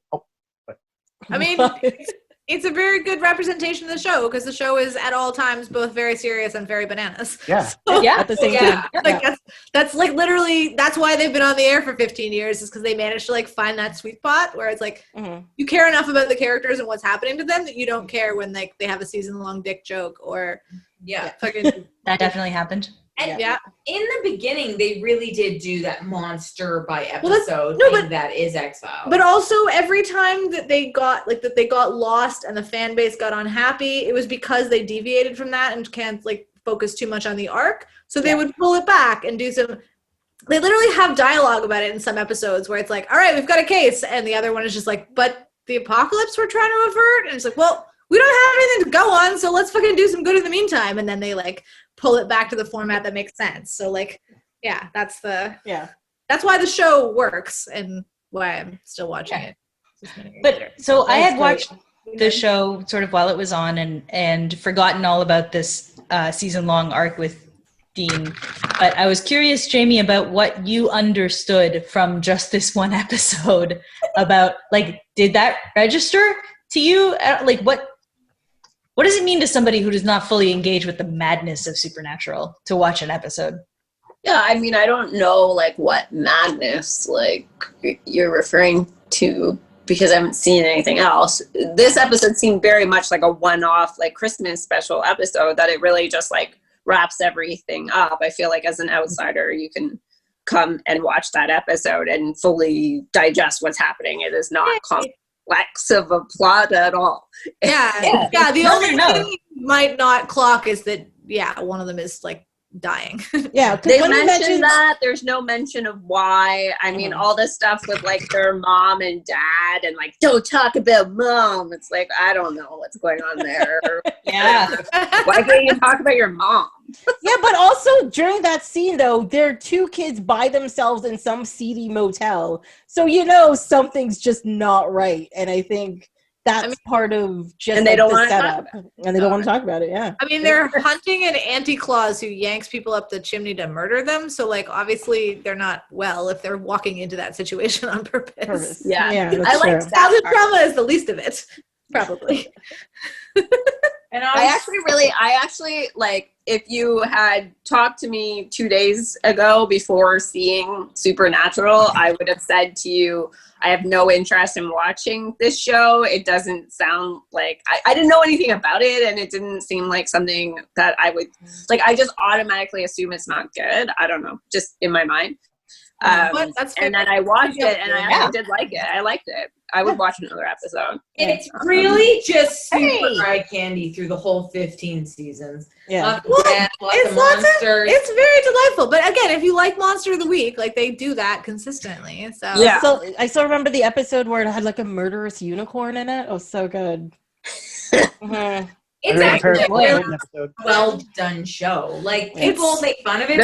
There's a unicorn theme in this podcast episode. Looks like unicorn. No, it's a delightful show, and I friend of the podcast, Austin Wong, is he started watching it a couple weeks ago, and now I talk to him literally every day because he watches it on his lunch hour and then texts me updates about what episode he's on and what he's like particularly like yesterday I think it was just like, I finally got to the Christmas episode, and then we like chatted about that. Like it's wonderful. So he'll be listening to this podcast then, us talking about Supernatural. Yeah. Hi, Austin. Hey, Austin. Hi, Austin. Miss you, Austin. Don't watch the finale, Austin. Yeah, it's been nice for me because, like, I mean, obviously I rewatched this episode, which I hadn't seen in a while, and I was like, okay, I forgot some things about it, but also, you know, it's delightful. But then also, like, sort of revisiting it with somebody who has fresh eyes has been really fun. And every once in a while, I'm like, bitch, you skipped over this episode. We need to talk about that. What are you doing? And he's like, oh, yeah, that episode. Oh, my goodness. So I highly recommend that as a way to... It's a dark show to binge watch, though. You know, like, I don't know that I'm in the mood for watching that every day right now. Like, you know, I mean, it's not... He's like halfway through season 3 in like a week and a half or 2 weeks. So like, we're all in very different places. I'm not right now, yeah. I'm like only watching The Office, just like curled up in a blanket. Well, so Supernatural went to 15 seasons. I've been watching it since around the time the second season started airing. So Dean Winchester has been my boyfriend longer than I've known most of my close friends. And I have not yet watched the final season because I literally cannot get up like the emotional fortitude to do it. Yeah. I must admit, I am not as invested in the show as you are, but even watching that last season, I was just like, I'm a little verklempt. I am gonna suck. The air's a little dry right now. My goal was to watch, like, to catch up so that I could watch it when the internet watched it, so that I like wouldn't get spoiled, and so I could sort of feel my feelings while everyone else was up in theirs. And then everybody posted on the last day of filming on their like Instagrams or whatever, and I was like, well, if this makes me cry, I can't fucking deal with the show. Oh, that last episode is going to destroy you. I kind of like, that's why I'm probably gonna watch it over the Christmas break when I can literally just like hide out in my hooded bathrobe and cry until I can like deal with life again. It's like super stupid, but also like it's been a rough year, and also like I have loved this show for so much of my adult life. Yes. That's a long time. A long time. That is it's really tough, you know. Like it's never fun when your favorite show gets canceled, but also like, but this is like a different deal. Yeah. Realizing I was like, oh my god, I was in high school when I started watching. Oh no. Jesus. Well, blow her out the airlock. But shut up. Yeah, Get out. I don't think you realize like 15 seasons. It's a long time for a show to go, especially a CW show. It's no Grey's Anatomy, but like that show's got past its prime. A different beast. I am so addicted to that show still. I still watch it. Just, like I'm watching episodes, I'm just like, why am I looking at this? I'm like, ooh, what's Grey doing today? Fucking hell, Jesus. Oh my God. How many more anatomical parts did they have to go through? All of them.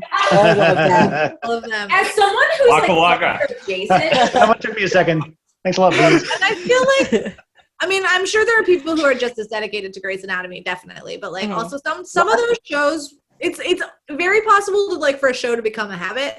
Yes. You know? Like, I was also sad when Criminal Minds ended, but I was not like devastated about it. I was just like kind of bummed because, again, my like comfort show, which shouldn't be talking about how psychotic I am on the air, but anyhow. But yeah, Supernatural is just like, even when I'm like screaming in rage because they're doing stupid things, I'm like, but I love these characters so much. Like, they make me feel feelings in the actual public right now, which I hate. I'm allergic to that. So yeah, that there's one throwaway line when they call Bobby to find out when they do their very cursory research in this episode about whether or not they should murder a pagan god, which probably don't, but they call the line is just, what did Bobby say? That we're morons. It's like, oh man, I remember how much I loved it. Like, you get one of those every episode. One in an episode if you're lucky, and they're so good. Bobby was the Is Bobby their Q? No, Bobby was their father's best friend who knows all of the things to help him. Well, sort of. Stuff. Okay. They had like a very intermittent relationship with him because their father was terrible and couldn't just leave them with him so they could grow up like normal people. But yeah, so like some seasons he's just like a throwaway line, and others he's like very involved and whatever. But so there's an actor who plays this, like you see him. He's an actor all the way through. Breaking Bad, I mean he's in a ton of stuff, but it's the actor who sells Walter his gun and Jim Beaver. Yeah, and explains. You mean from Deadwood? Jim Beaver from Deadwood? Yes, no, I love Jim Beaver from Watchmen. But yeah. Yep. Oh, he was barely in Watchmen. He's a delight. He's an everywhere he shows up. Delight. And I love him in Deadwood. Also, he's kind of everybody. Like he's like the audience in a lot of episodes where they're like spinning around and just like doing all their what about this? And he's just like, you guys are so stupid. The solution is right there. And it's like, yes, this is what we've been saying. Well, now I'm definitely watching it from the beginning. If Jim Beaver's in it. Yeah. Oh man! All right, are we gonna have a watch party together for when you guys? Yeah, you need to start texting Sean and Alex when you get to the finale. Also. Well, I'll do 1 or 2 a week. I won't do as fast as Austin did it. That's fine. Text me when you watch them. I have to watch Star Trek to get through. No, I want to hear about people on their supernatural journey. Does every episode of Supernatural, is it flashbacks like this one, or did they just do Almost that? never. So how do you know that, like, I mean, I'm assuming the stuff with their parents is like an ongoing thing. It's not just this episode, right? Like, how do you know? The first couple episodes very thoroughly establishes the situation with their parents via flashback. Like you see how their mom dies, and it's it makes an impression. So that's like a big theme in the first few episodes, and then they kind of like, then that becomes sort of like more like the background quest that they're on, but they still do like Monster of the Week every week. So And is their dad really a secret agent? No, he's That's a totally valid question. That's a totally valid question. He's it's totally valid. Like he's a hunter like they are, and he's a dipshit. Yep. Yeah. He kills monsters the way that they grow up to be monsters, so it's rife with daddy issues. Yes. Gotcha. Oh yeah. So The many whole daddy issues. Daddy issues jamboree at all So times. I think they. Well, I don't. Also, a healthy dose of mommy issues on that show. Yeah. But like less aggressive, I feel, than. Like they meet their nutritional recommended daily allowance of mommy issues, and then they just the daddy issues get to a near poisoning level. They got that's a lot because of daddy. that's just because the daddy survives. That's why. But also, like their dad is Jeffrey Dean Morgan, who's only like 10 or 12 years older than they are. And he is amazing. I mean, I didn't know that either. yeah. Talking about Grey's Anatomy, Denny Duquette. Thank you very much. Like, Just gonna say it.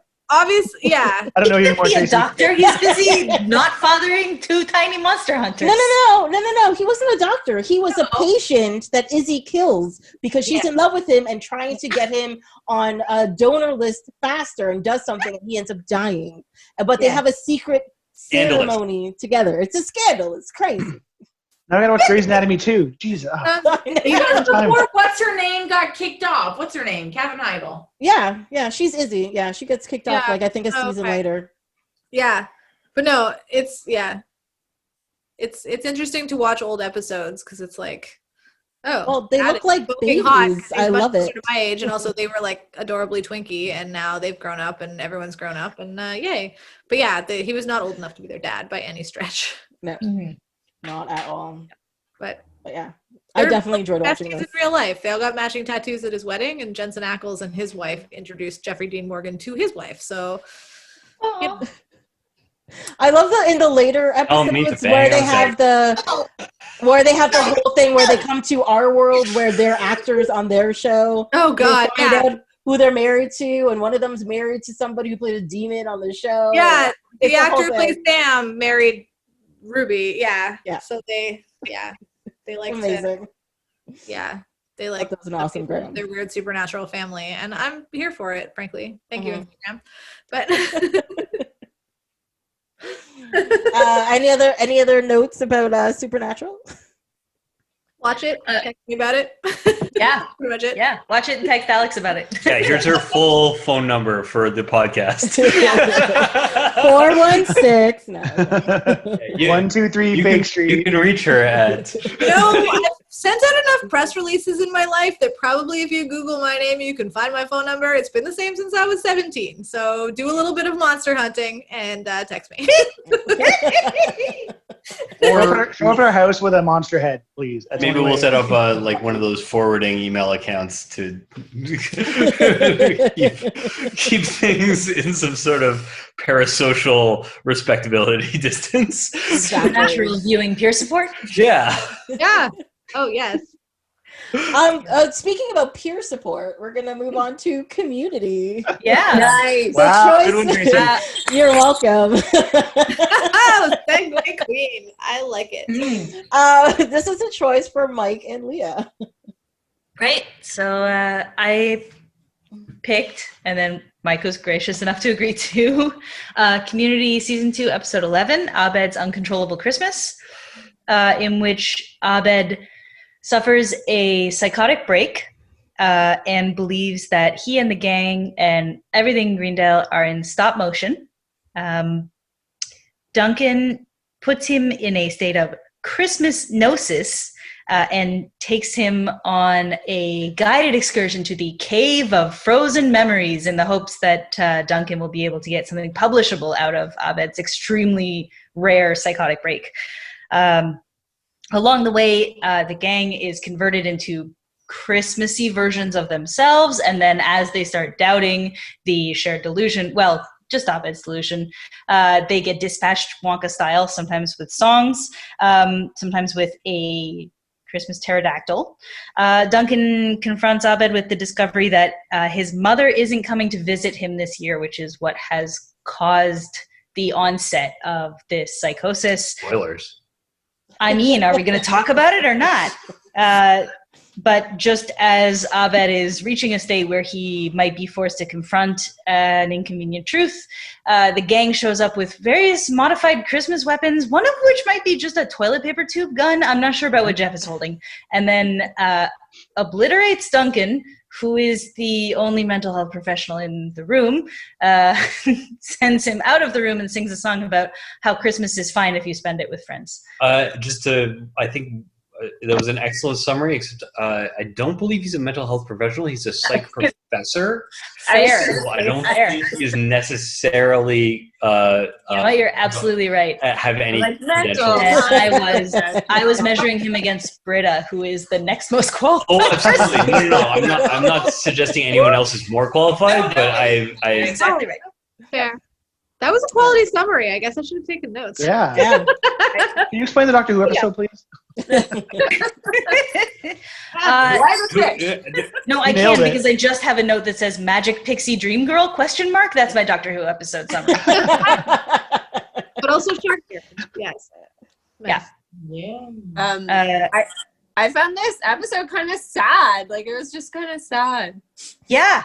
It is. These are some dark episodes, to be honest. Yeah. You really like. Yeah. Because Christmas is awful. Sorry. Really dancing around. Did I not bury the lead enough?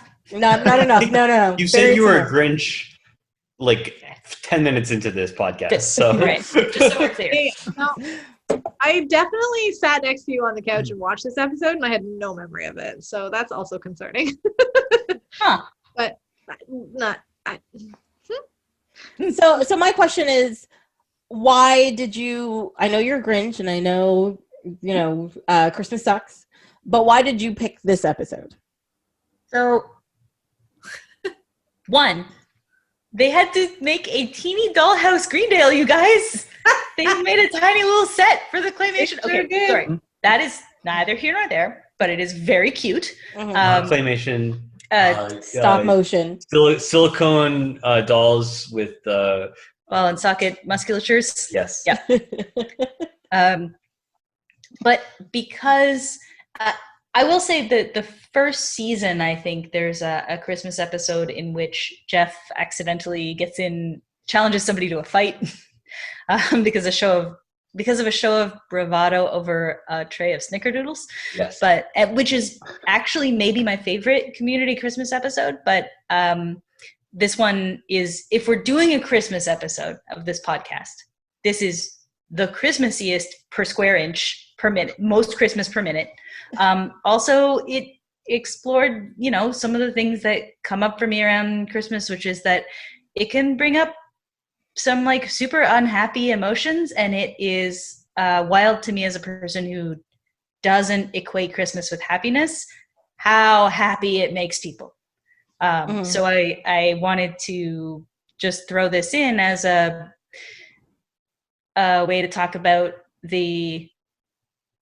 not to drag everybody down or anything, but just like the range of shit that Christmas inflicts on us, like, and the holidays in general. And also, I'm not sure I agree with the ending, which is that like you can start to get over your Christmas trauma by making your own traditions and celebrating it with your own found family. Like, that's clearly one part of it. You've also got to do your own internal work, which we don't know how much of that Abed's equipped to do. But I really like the exploration of how deeply it can affect your psyche, and how dark the external story is that is, explored in this extremely fun way. In the same way I love They Might Be Giants, because they write these very dark, and foreboding songs that have incredibly catchy pop energy. Yes. And I'll just say a little bit as somebody who is now. Are we on the third Christmas podcast of this? This is the third Christmas podcast. So I do believe in the redemptive energy of creating new holiday traditions with a found family. So hi everybody, I love you all. I love Thanks, I love you too. Oh, my heart grew. But yeah, I mean, it's just there's a lot of like real shit that Abed's going through, and yeah, I love shows to highlight that because honestly, like, I mean, a lot of us are very lucky in our bio families, but also like genetics are kind of the least of it when it comes to family, at least in my estimation. Agreed. So, Yeah. But one thing about like Muslim. So So this is interesting. Yeah, they kind of put their foot in their mouths in the first season, with like putting too much backstory into Abed with having him come from the Gaza Strip and then not dealing with that. But he is Muslim, but he is. They just explained in this episode that his mother is Polish and celebrated Christmas, and that is actually the actors, Danny Pudi's, he is half Polish, and so similarly with Alison Brie in this episode, she says her father's Episcopalian. Yeah, I don't know if her father is like the actress's father is Episcopalian, but she is also like Jewish and also celebrate Christmas. So it's like yeah. So one thing for me is that as somebody who has traditionally celebrated both Hanukkah and Christmas, it obviously I have all these memories of celebrating Christmas, but the part where I celebrate Hanukkah and many other people don't tends to like take over as being overrepresentative in my experience. Is like I have this whole half of my experience that isn't reflected when I'm dealing with people in my everyday life. So I can absolutely see, for me, it's definitely a retcon on the part of writing Abed, but it makes sense because he does have these experiences of Christmas, but what he's most talking about and thinking about is the way that he's different from everybody else. Yeah, and what's interesting about it is, for me, is that it's like, it's not about so much about Christmas for him. It's about him and his mom and watching this one movie. He doesn't care so much about the other things until he has the psychotic break. Like, it's not about Christmas or whatever. It's about him and his mom and the growing up out of that. Well, I think too at the end of the episode, as you mentioned, I don't even think he's quote unquote fixed because he's found his new family, because the end of the episode, it's still in stop motion, right? And I think the end of the episode is the start of the healing, like this can help, but they kept it in, they didn't switch back to being live action because they know it's not an automatic fix. It's a moment to help you, but he is still not okay, right? And that's why they did it throughout the whole thing, because I think if I was a showrunner and I want to show he's fixed, they'd be back to normal at the end. But that's I think they might have done with the puppet episode in the gas leak here, but that's different. I also am not 100% on that, but also it doesn't count. Good episode. This is also good episode in a bad season. This is also extremely extra relevant this year, I think, because everyone's paring down their Christmas traditions, right? And like trying to figure out what's important. Absolutely. So, I think it was it's interesting to see a show that was like super the stop motion animation representation of what a lot of people are doing this year. Is like, what do I actually care about? And figuring that out, right? What slice of the tradition is the most important to maintain? Is it being with families? Is it seeing certain people? Is it opening presents physically in a room together? I don't. It also is. A lot of people this year their resilience has already really been tested. And so to suddenly come to the realization at the last possible moment that, because it's not like we got word months ago that Christmas would be canceled, there's this like stringing us along kind of feeling. So a lot of people who are really attached to these traditions are now coming to the realization that maybe they won't be able to fly home for Christmas or do all these crazy things. I don't know, you guys. That's me this year. December is typically really busy for me at work, and I'm often just exhausted. So like, I'm so glad that everybody has a good time. But by Christmas, I just want to sleep for like a week. My favorite day of the year is Boxing Day. I find like, it's like you race to get everything done ahead of time while working, and it's like the end of the year and there's so much to wrap up at work, and I've like the last 6 weeks for me have been incredibly busy, and I feel so run down and like burnt out. And the second I go to like relax, I'll get sick. I won't feel well because it's like my whole body shuts down. And like every single Christmas I'm sick. It's like during COVID, you especially don't want to be sick because everybody thinks you have COVID.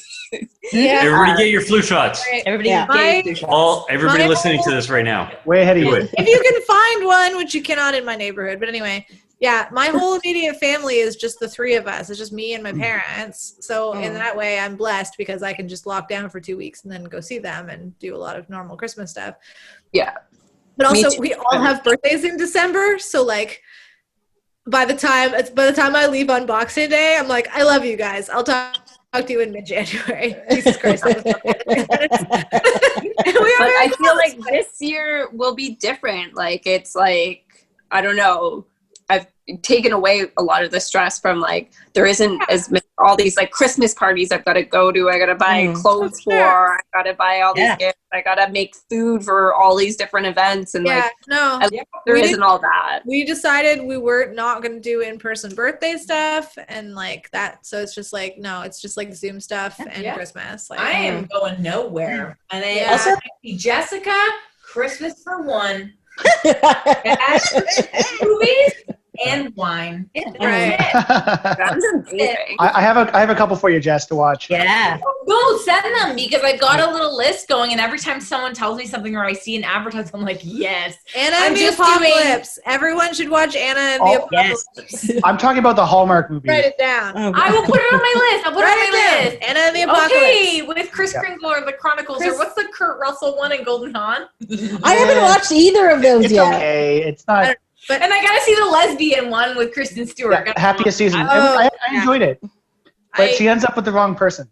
That's what I think. I mean, I'm here for it. I'm here, and then I gotta watch The Holiday. Like, lesbians can make bad choices too, Sean. Watch the movie. Mackenzie Davis makes every wrong choice. It's annoying. But anyway, I'm like the 25th. I'm just watching bad movies, but I'm not going anywhere, and I'm actually really excited. We'll do a Zoom call or something. Like, don't you feel bad that you're going home? Like, Jess is gonna be, and it's just like, Jess was literally like, I mean, I guess if you stay, Jess looks so happy. Like, I guess I can make it. I will totally make it. I don't know how she got that smile. But like, Jess has no plans. I'm going. You know what though? But like, I'm going. Realistically, I've worked on Christmas on and off certain years, so it's like I'm cool. Like I'm good. Yeah. Like, yes, I will miss my family, but for me, Christmas is always like driving here or driving there, visiting this person. I'm just like, no, man. Right. And you grew up celebrating Orthodox Christmas, so the 25th is not as meaningful to you as it might be for somebody else, right? Yeah. So that helps. Yeah. I realized that the most important part of Christmas for me is the appetizers. And so even though I just needed my parents, I was like to my mom, I still want appetizers, okay? Yeah. So she said we're only going to eat appetizers. I asked my mom, like, can you, like, make me some pilaf? Like, that's all I want to bring the pilaf back. I'll freeze it, and then I'm going to thaw it on Christmas. Nice. So I have my pilaf. Like, that's there you it. go. That's all you need. That's the tradition. That's fair. That's all you got, yeah. But important, like, historical question from the podcast. Jamie, what is happening with your family Santa photo? Are you yes. it, or are you foregoing it? Oh, yes. This is a very excellent question.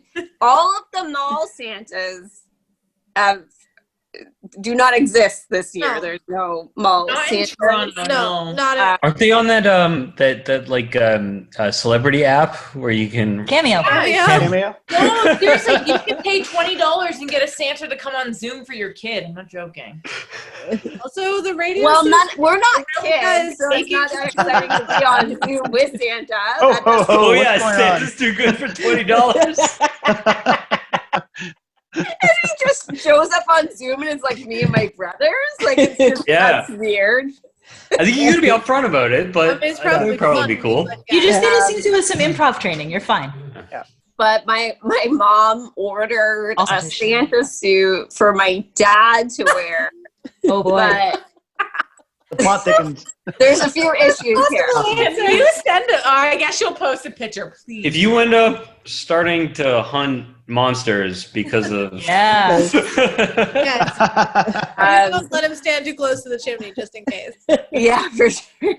Yeah, but there's a few issues. Like one, like my brothers and I aren't all going to be together at Christmas, so I don't know. Like, we might not be able to take this photo until like May. Maybe Mhm. Photoshop. Yeah. Photo. This is what I wanted to do. So I was like, for me, the photo from last year, I think, is my best photo.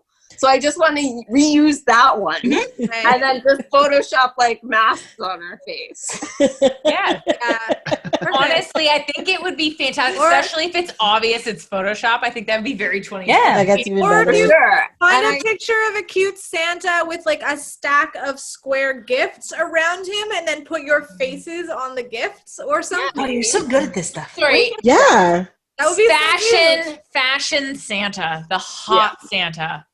Oh yeah, Mhm. he flashed by my I can talk my brothers into that one. I mean, they don't. Just do it, Jamie. Don't ask them. I was Just tell saying to them my parents that specifications like of the I photo feel you so need, and then- haggard from this year that like I'm okay with like the last photo being last year's because it was my best, and now it's just like I'm just going downhill from here. Yeah. Or will every Um, year after that be your best? Yeah. Or will you age like one of the actors from The Office, in which everybody who was on The Office now looks 10 years younger than they did when they were on The On Office The 10 years Office. ago? One Yeah. can only hope. Yeah. And then the other issue was my mom had ordered the Santa Claus suit, and then she got a notice from Amazon that said something like, "Your package may have been lost." Like, they didn't even know where it was. I think it was coming from like China or something, and like I don't know, but we don't know where that package is. It may not show up until the summer anyway, so I don't know about this Amazing. Santa photo. Do you know anybody good at Photoshop? Send them my way. All right. Yeah, You got it, listeners. Know somebody. Yeah. Yeah. Yeah. You can contact her at santaphoto@gmail.com. Registering love. 2020 photo at gmail.com. Excuse me. Yeah. Oh man. Well, I hope you can make it happen in some capacity.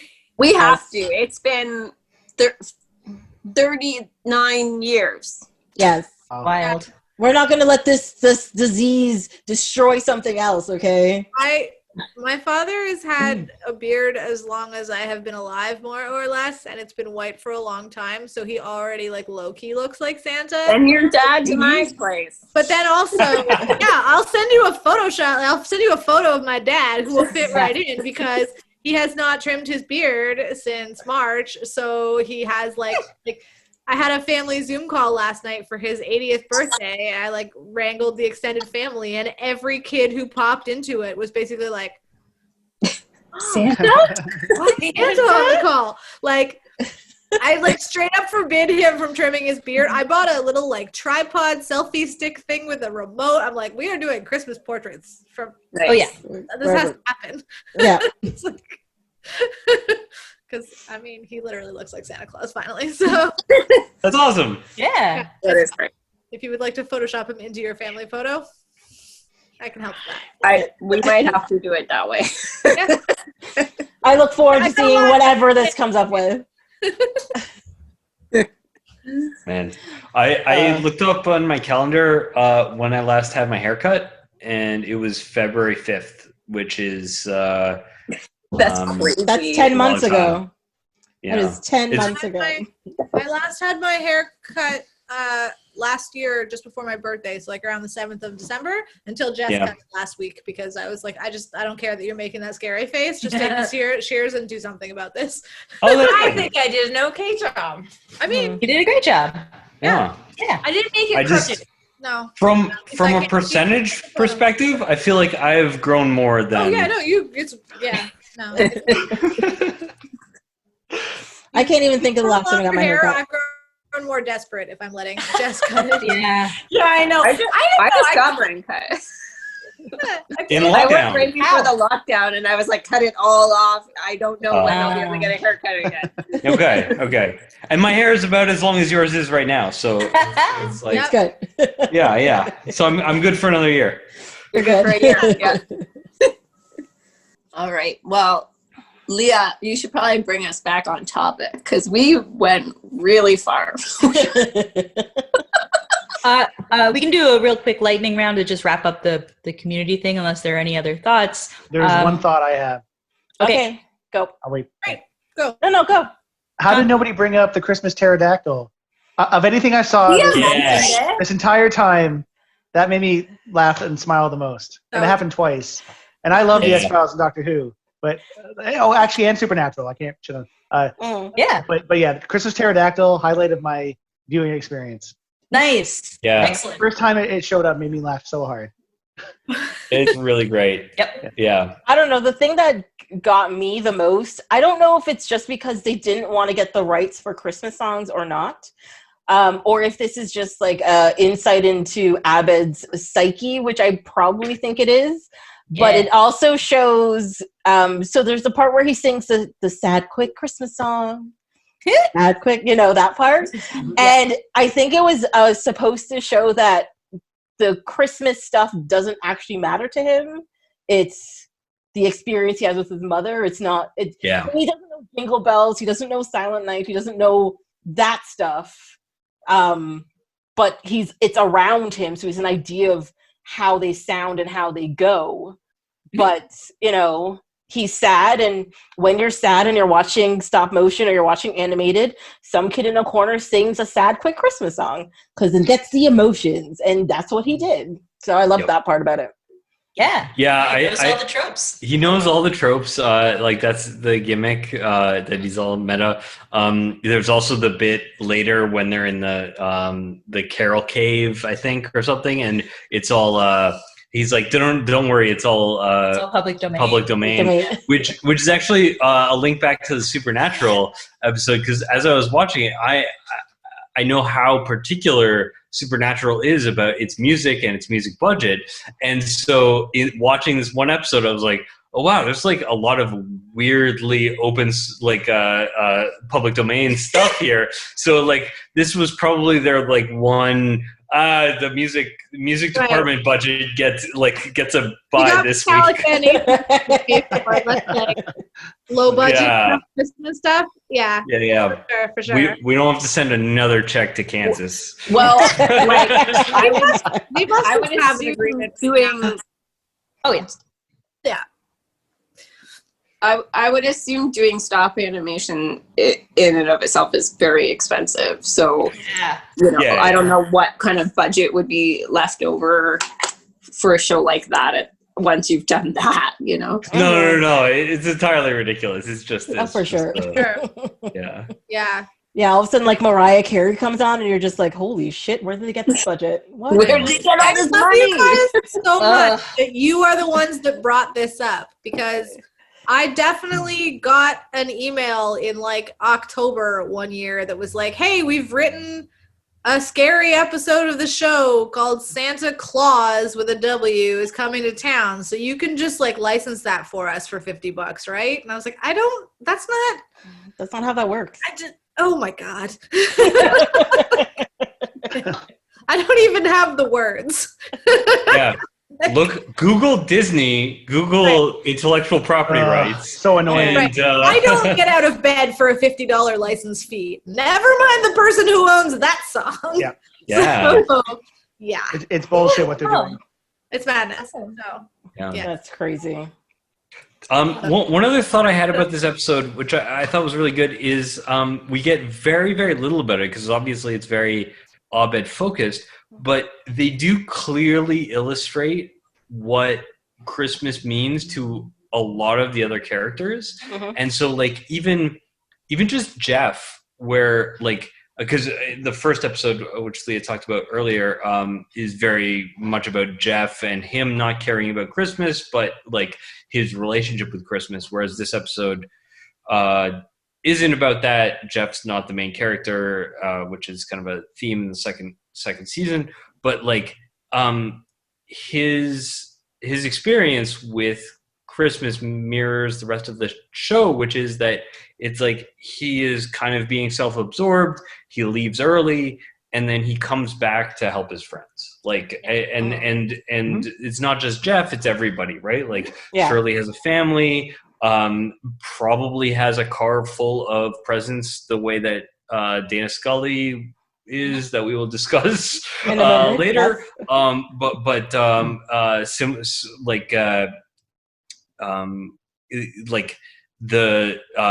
We know that Annie has a very strained relationship with both of her parents, and also has this extra minefield of Hanukkah and minefield of overlapping rituals.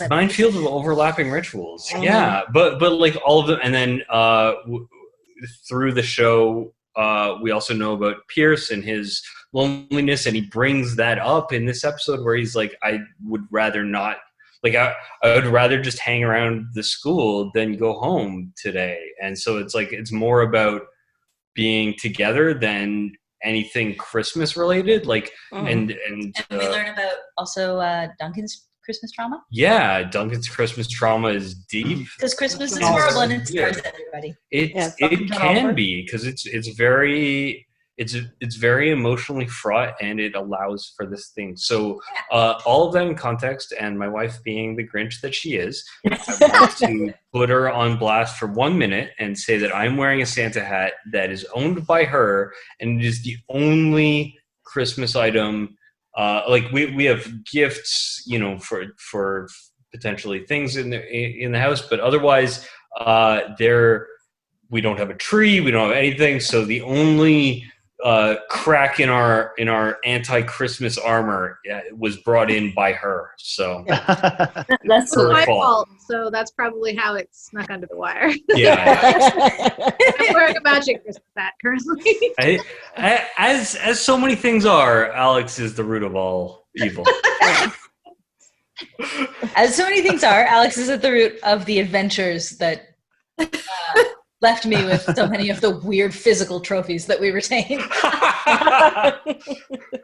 But this is a very cheap felt Christmas hat, and we got these Christmas hats when we were working a Christmas kids show selling merch, and they are hot and made of felt, and they're hot, and we worked for a good solid shift. It was nothing crazy, but man, they are hot. Yeah, they're so hot. Leah started this podcast wearing it and did not want to wear it because it was very sweaty, and I will back that up, especially given, as I alluded to earlier, I have a lot more hair than I'm used to.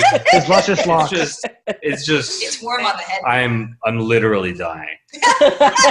Literally. There, I accept the plastic. Despite my love for your very merry presentation, you are allowed to take off the hat, because very few other I'm people not. But it's outside of the podcast's domain. I'm wearing a Bloodsport shirt. Like, this is not Christmassy at all. So, Kumite. I disagree. Got the horrible hot hats. We wore them for a shift. Then I took Leah to my corporate Christmas party where we got schmammered, and then we had another shift the next morning where neither of us had washed our hair, and the hot hats were just the best thing. Yes, there you go. Yes. Sounds like a blood sport to me. A plus. Also, I don't think I've ever watched a kids show basically is a blood sport. Also, by the way, those parents are forgetting. The kids are like, I don't know if I want anything. The parents are like, if I don't have that one, I'm coming over this table. Just like, I can't. Very much like Toby in our Moroccan. Moroccan Christmas. Moroccan Christmas episode. Bring it back. Legit. It was nuts. Yeah. We worked one show where the ATM ran out of money, and I thought there was a riot. Like, Yeah. Be prepared for that. And that was before Square existed. Oh yeah. Yeah. Oh yeah.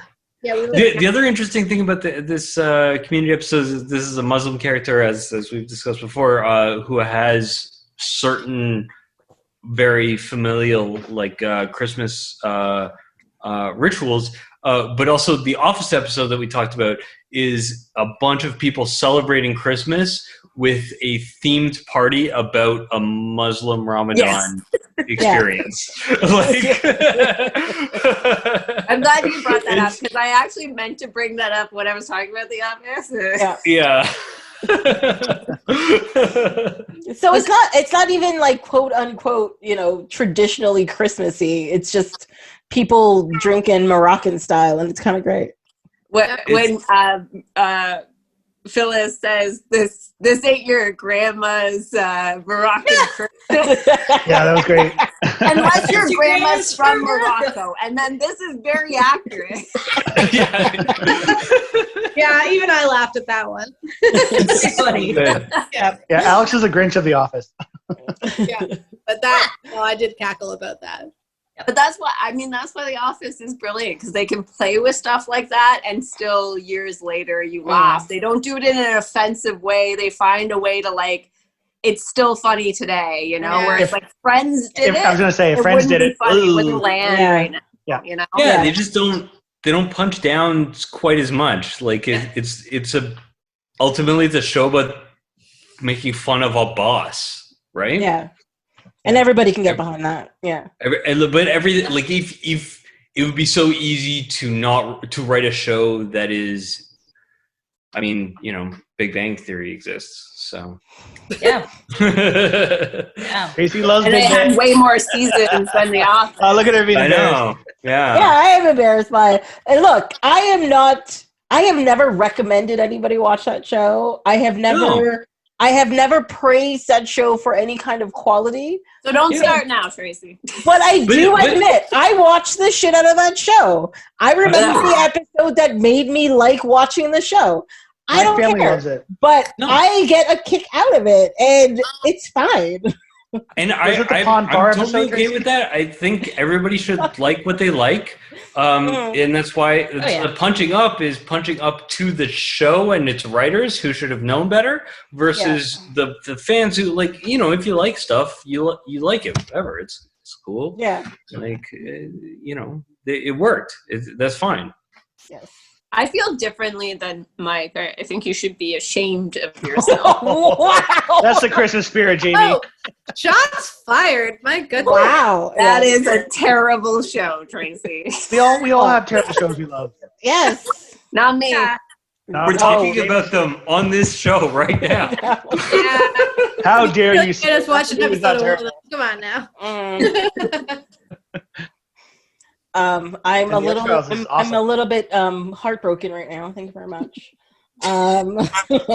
This is the last episode of Off Your Shelf. You Yeah. officially killed it. Thank you. Because thank of you Jamie's bullying. Yeah, this is not acceptable in our society anymore, and there are laws against people like you. Okay. Yeah.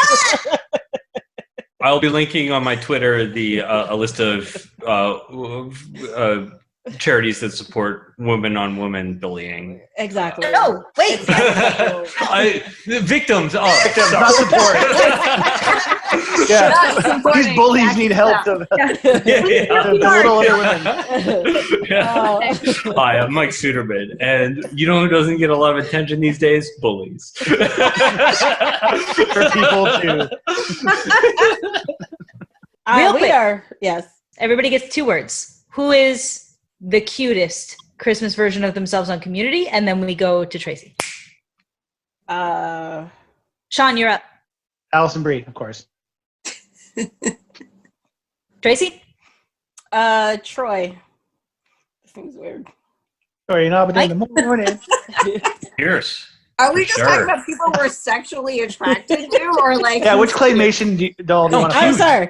I'm sorry. Which claymation is the most which one adorable? do I want to? Oh, yeah, I might change. No. What? No. Can you repeat We don't the even know if question? they're anatomically correct, though I don't know if that's relevant. I mean, Yeah, Diaper but- Shirley's pretty cute. Really? Yeah. It's creepy. Sorry, yes. Words. Jamie. Try it. Alex? Yeah. He's the worst. He's the worst. Yeah. Got a big forehead. Yeah. Yeah. Jess? He's the worst. I'm into it. I'm gonna be honest. I don't remember any of their names, and I just no. Well, what were they? What did they dress up as? I can It's tell. a wonderfully I have a diverse picture of it. I'm group. gonna be honest. Okay, Shirley's in a baby diaper.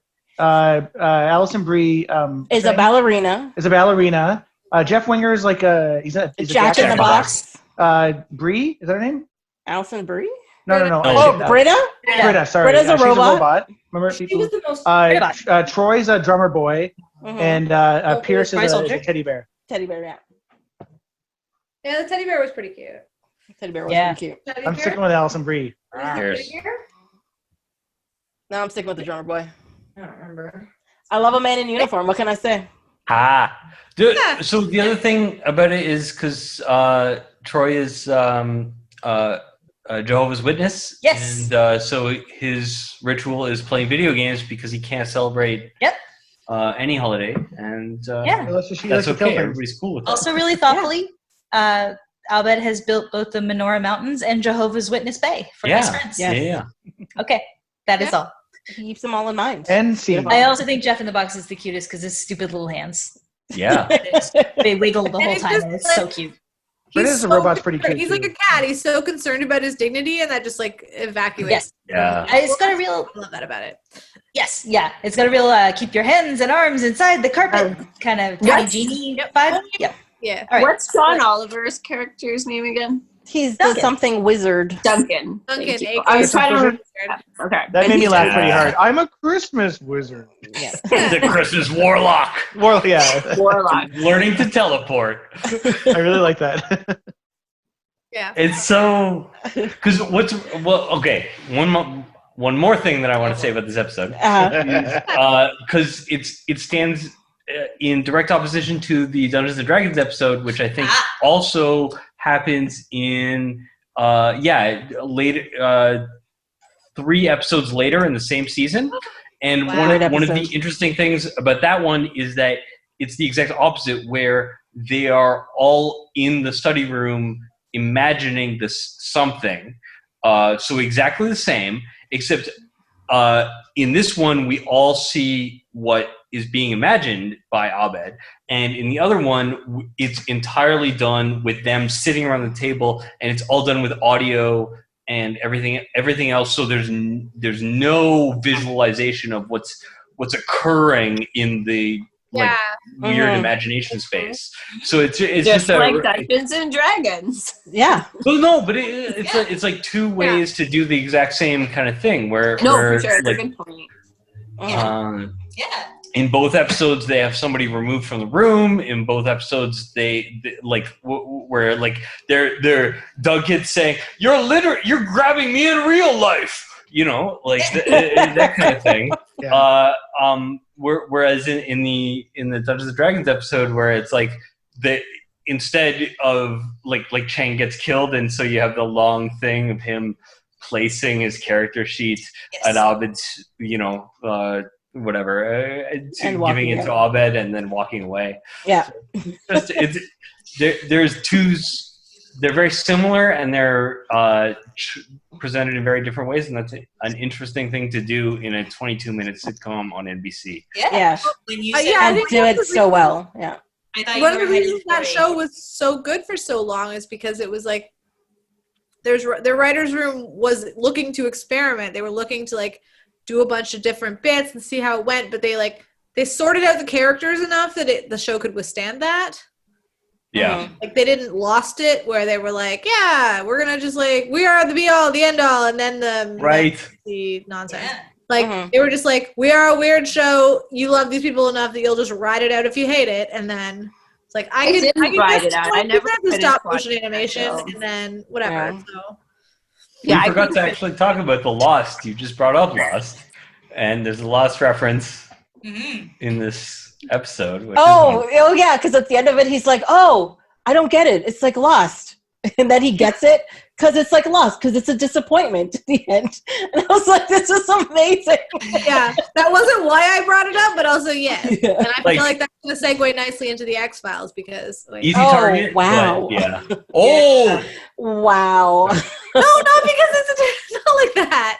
Although I mean, maybe kind of like like that. that. That's not what I meant by that. Let's say that. Okay. But she meant it. Yeah. She said the loud part quiet. Or the quiet part loud. I think I may have done both in one, so good job, me. Well, speaking about things that happen in people's heads and stuff, and lands that are unbelievable, we're going to talk about my show, The X-Files. Yeah. Whoop, whoop. Here's my thing. So Painful to make me watch that. okay, well, I'm going to do a little thing first. Thank you very much before your 2 cents is thrown into the pot. Very painful. Thank you. Well, this is the episode How the Ghost Stole Christmas from season 6, episode 6. This is the second season of The X-Files after they've moved from Vancouver to LA. It's much brighter, and they clearly have a bigger budget. It's also only Is that obvious? It also is the second Christmas episode, which is the only, there's only been 2 Christmas episodes of The X-Files, where the first one was in season 5, the season before, and which was very mythology heavy and boring and depressing and all that kind of stuff, because it deals with, the death of a child and aliens. It's very exciting. Oh. So the episode is about Mulder and Scully get trapped in an old manor on Christmas Eve because there's stories about the house being haunted by lovers who killed themselves, who had a pact and killed themselves in the house Christmas Eve in 1917, and they come back every Christmas Eve to haunt the house, and they go in there and they have an encounter with these ghosts. Personally, I love this episode. I watched it last night. I giggled through the whole thing, clapped my hands, went to bed in a very good mood, and I loved it. So did Jessica, obviously. Jessica loved it. Yeah, she's making a motion that she was very happy. So wait, my question is, who has never watched The X-Files? Have you all watched The X-Files at some point in time in your life? I'm pretty close to having, I think I watched the movie when it came out on video, but I had no, it was all over the, I as I said way earlier in this podcast, I literally hid from the opening theme when it started early in its seasons, and I never went back to it because it was one of the first shows I remember people describing as ending not especially excitingly. Like, people thought that for some reason there would be some resolution to this. Troops would be out there, so it never crossed my radar as something to go back and fill my cultural emptiness with. So it was I was pretty close to empty on this episode, I would say. Okay. Anybody else? I watched some as a kid. I've seen a few episodes, but pretty much immediately after watching any episodic TV, my memory just wipes clean. I just don't have space for it in my head. So I had no I had no memory of sort of their chemistry or the structure of the show or anything. So it was baffling but enjoyable. Right. I loved it when it aired in the 90s. The reason that I didn't come to Buffy and Angel until they were both almost off the air is because the first time I ever saw an episode of Buffy, I was like, I love this, but I've just spent the last 2 years watching Space Channel at odd hours trying to fill in the episode blanks for the X-Files, and I cannot commit to that. I have shit to do, graduate from high school and have a life. So I watched a lot of it. Also, my first summer working 6 days a week at the video store, my first job, we had like, I don't know, 30 X-Files tapes, and I just watched them every weekday. Yeah, And because all they're my great. regular customers just made fun of me, and I was like, have you ever tried to choose 9 hours worth of movies every day, 6 days a week for multiple months? You can fuck right off with that. I'm just doing this thing. So I love the hell out of it, but also I haven't watched an episode probably since like 2001. Yeah. And it was an eye-opening experience. Yeah. Like, I grew up, my mom loves it. I've watched probably like I've watched almost every episode. I think the last time I seriously watched it was when Sean put it on all the time. So I just was there and I watched a lot of it, but I haven't purposely tried to put it on. In a while. Well, I don't remember the last time Sean. Well, we haven't lived together in a long time. Like Exactly. Like 5 years? In 5, like 4 or 5 years. I 4 or 5 years. remember when you were watching It's been 4 it. years. Yeah, I started rewatching it when I was living with you. We moved out around 4.5 years ago. Yeah, and I don't remember when, like, I lived with Sean for 3 No. years, so I don't remember when you were rewatching a lot of it, but I was there. Because I love X-Files as much as Tracy. Following It's along one of my now. favorite shows of all time. Oh yeah, for sure. I watched every episode. Sorry, going even the Robert Patrick season, Okay. T1000. Which there were some good episodes. I thought I haven't rewatched them. So. That's a lie. And then there was Look, episodes. even a person like me who is, I will say, I was obsessed with this show. Okay, like my heart broke when the show moved from Friday night to Sunday night. Yeah. And but it was great because it came after like The Simpsons and it was Family Guy, and then this came on, and I was great with it, right? And but yeah, no. I think the last good episode is like Hollywood AD in season 7, and like 8 and 9, except for the final 2 back-to-back episodes, are garbage. I will tell you this. Like they are so bad. See, that's why I disagree. I think liquid metal would give you a lot of advantages when dealing with the BT. Is that like when somebody tries to abduct your sister and do some sort of undisclosed but horrible things that maybe an early 90s family would feel who's watching it from their couch would feel like there's a panic about, is that like they're like just this stranger danger kind of terror in the early 90s. I feel like to have somebody who is liquid metal at your side fighting for you would be an excellent. It's got the possibility for a lot of Loki versus Iron Man kind of tink. Exactly. I want Team 1000 on my side. I want T2 again, but like with liquid metal being a father to tiny David Duchovny. That's what I want. I don't. That was not the impassioned speech any of us were expecting, but I know. Seriously, we're here for it, though. Tracy, you must own T2, right? Yeah. That must be a fight because I think a ton of your friends are going to want to do that episode. Oh yeah, but that's not for like 4 years. So yeah. Also, I have no meeting, so that's basically tomorrow. Fine. Yeah. Like. So I don't even know where to talk about this, because I personally love this episode and I haven't rewatched it in probably like 4 or 5 years. That was the last time I went through the whole series. Well, when I say whole series, I mean season 1 to 7, and then I just put it away. It was fine. Yeah. I actually did try to watch season 8, and I got like 4 episodes in. I was like, I can't do this anymore. I just like it's breaking my heart.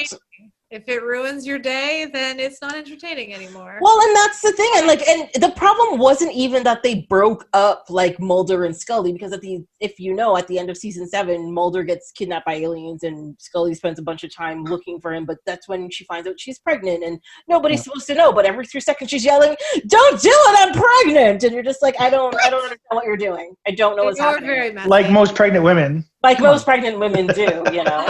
It was all very weird. Those male writers nailed it. Yeah. And then the other part of it that was really annoying, it's like up until the moment Mulder disappears, and she doesn't really know he got kidnapped by anyone, but Mulder disappears, she is the skeptic, right? And then as soon as Robert Patrick shows up, she's suddenly like, aliens exist, everything is fine, blah, blah, blah, blah, blah. And you're just like, I don't think that's how that works. Like, okay, can I bring something up about the episode we watched? Oh, sorry. Go ahead, Alex. Oh, no, I was going to say, like, that's what kicked our collective ass about it, is it, like, because, I mean, again, like, neither of us have really watched it regularly since back in the day, but, like, we put the episode on, and then, like, 20 minutes in, it was, like, she literally just got, like, assaulted by a ghost, and she's like, clearly ghosts don't exist, and it's like, it's season 6, bitch. There's been 2 or 3 ghost episodes to check, like, what season is this? Is this number 1? Like how have they got to 6 seasons with her just being like, nope, not happening. Aliens. Season 1 has a poltergeist episode. It's like we're still here. Like the will they won't thing was very aggressive and bad, and then I liked it, but it couldn't possibly be anything but. I don't. Yeah, but you have to realize too, like this is a season right after the movie came out as well, where there was a kiss, but there wasn't. He was. How did they keep that up for so many seasons? And also why? And also why did we keep watching it? We deserved better. Because it was great. Also, I thoroughly enjoyed the show. Yeah, well, exactly. Well, okay, hold on. No, I think it's just a reminder that the 90s were terrible and no one needs to. A little bit. What are you talking about? It's so. No, but it was just like she was so like, oh, you're an idiot, blah blah blah, and then she enters the house, follows him, and then she get her keys, and then still doesn't believe. It's like, girl, you've seen some crazy shit. Yeah, like how do you not believe this? You just got chucked across the room by something you couldn't see. Like, what? Obviously, there's something going on here beyond this like science shit. And then, I don't know. Like, this would have been plausible for season 2, maybe. And the every supernatural science fiction show has this. He just like lured you something you have to turn your brain off for. Dangerous situation on Christmas Eve by kidnapping your car. Like, what? Why are you ever why do you talk to this man? Like, I do have but that's the whole point of the episode, though. Like, if you pay attention to the ghosts and what they say to them, what the ghost is pretty much tells her, like, what the fuck is wrong with you? This guy's gonna get you killed. You're fucking crazy to follow him around. And the other ghost already had 6 seasons of this behavior. I get it. But she kept doing it and let him knock her up, and then it was a mess. Like, but that's the problem with people in abusive relationships. They can't see it. No, this is not, like, I was watching it. I was like, this is. I read this Reddit post last week. Like, stop him. Right. That's don't get involved. But he's so dreamy. Like, that's a red flag. Just go. Run. Yeah. My note here is that if she went from a million seasons of Mulder to then being Hannibal's therapist, it is no wonder that she drinks this much wine. Yeah. Oh, she's in Hannibal? Yeah.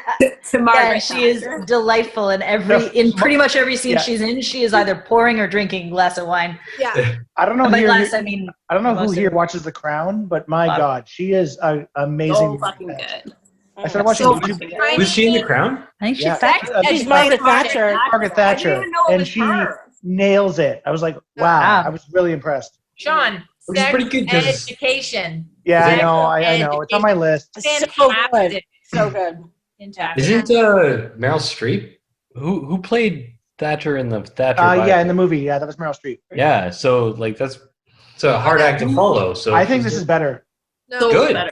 She's amazing. That's fantastic. Incredible actress. It's just a shame that she had to like spin on a hamster wheel of that nature for. No, exactly. Yeah. Sorry, Tracy, you feel like how I felt with Doctor Who now. But I'll defend you. No, I disagree. I think Scully's a great character. I loved it at the time, but I didn't. I still think she's a woman in STEM. Come on. In the 90s. I a friend of mine said, like, we have to correct he for encouraged 90s. her to get into The 90s were I still can't get past the fact that she just doesn't believe ghosts exist. I'm like, lady. I know it's a part of the show that doesn't make any conversation sense. with But, one, like you know, I you- don't. you move say past There's it. a lot of parts of the show that don't make any sense. Yeah. Yes. All right. Yeah. Yeah. You're Yeah. right. Yeah. You're right. Real And- though. And it's tough when we transition from a show that literally had people as dolls for the episode to be like, this person, their belief system didn't line up with reality. We've never seen anything like that. Did you Sorry. not enjoy the ghost I fucking with obviously them? Like, that was so much Mostly fun. talk about reality. But, No, like, reality's not something nah, it's fine. But I did like the ghosts. it's the interpersonal relationship. Ed The Asner and Lily interpersonal Tomlin relationship killed goes- Lily it. Tomlin.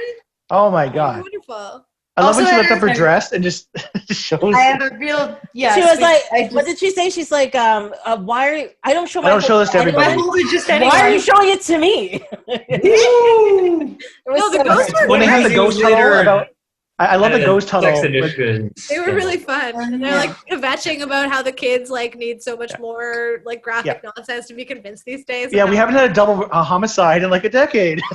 Yeah. It's so cute. They're so cute. I love it. Yeah. No one even came last Fun. Christmas So Eve. delightful. Yeah, and also these Oh. guys have been investigating weird shit for 6 seasons, and these ghosts were just like, I know what let's do. Let's put their corpses in the floorboards, but dressed like them. This should do it. And these hardened paranormal investigators were like, ah! Yeah, but I don't think Well, they've I ever seen mean, their they've dead never bodies before. seen their own dead bodies Yeah. before. So. I know, I'm just saying. That part freaked It me had out. very strong Beetlejuice energy at the Yeah. very beginning where they're like, oh, Adam, I feel ridiculous. I Yeah. don't want to make a funny face and put holes in the sheets. Like, Yeah. yeah, I love That's what's that great they were- about it. Yeah. No, And then, and then the it's 2 really seasoned good. professionals were Yeah. like screaming Scooby-Doo style into each other's arms, very much like Sam and Dean. Yeah, yeah. Love Debbie Meadows. Also, it reminded us strongly their of. emotions though, which is worrying Yeah, for all parties.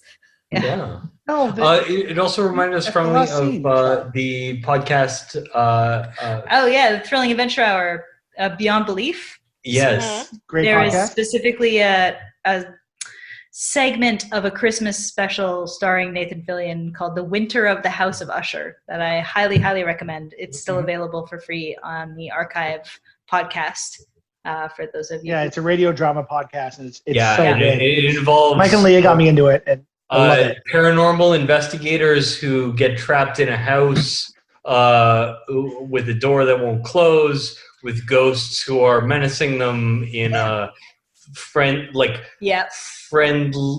frenemy fashion. Mhm. And so They clearly it- ripped off this episode.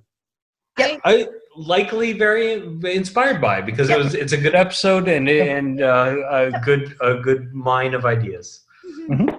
Never thought of the phrase menaced in a frenemy fashion, but it's definitely happened to me. So And it's thank oh, you.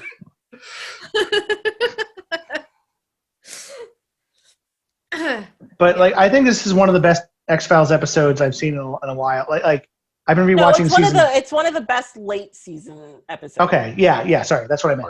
Mhm. Yeah, because I think season 4, 5, and 6 are the best, and then it's downhill.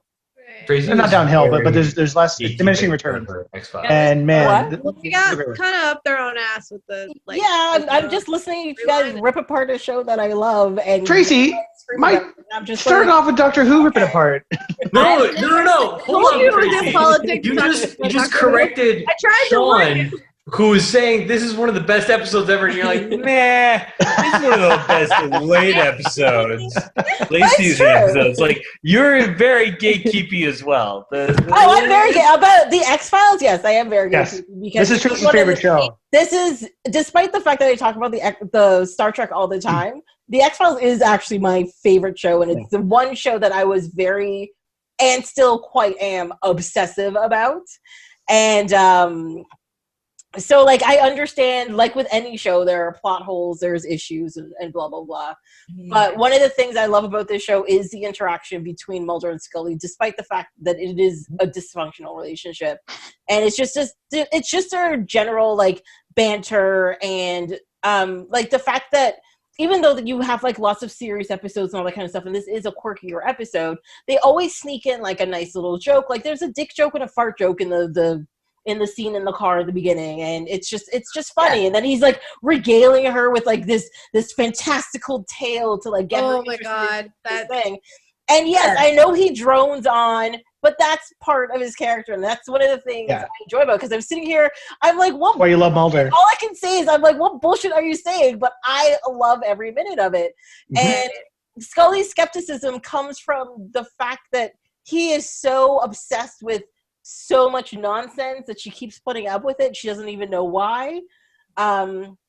But I don't even think that she doesn't believe in ghosts. Is that she's just not going to give him the satisfaction. No, she loves to prove him wrong. Yeah, she likes to prove him wrong. Well, one of my notes here is like one of the reasons why I like this show is that despite the fact that it creeps you out at certain points, it still makes you laugh and you can still have a good time. Because one thing I liked about that episode is like there's genuinely creepy scenes in the episode, but at the end of the episode, they're sitting on a couch opening up presents, and it drives me crazy that I never find out what presents they gave each other. Yeah. Tracy, I was curious what you thought those presents were. Oh, I have never. Great question. Like, I honestly think that Scully gave him some sort of like alien autopsy VHS tape.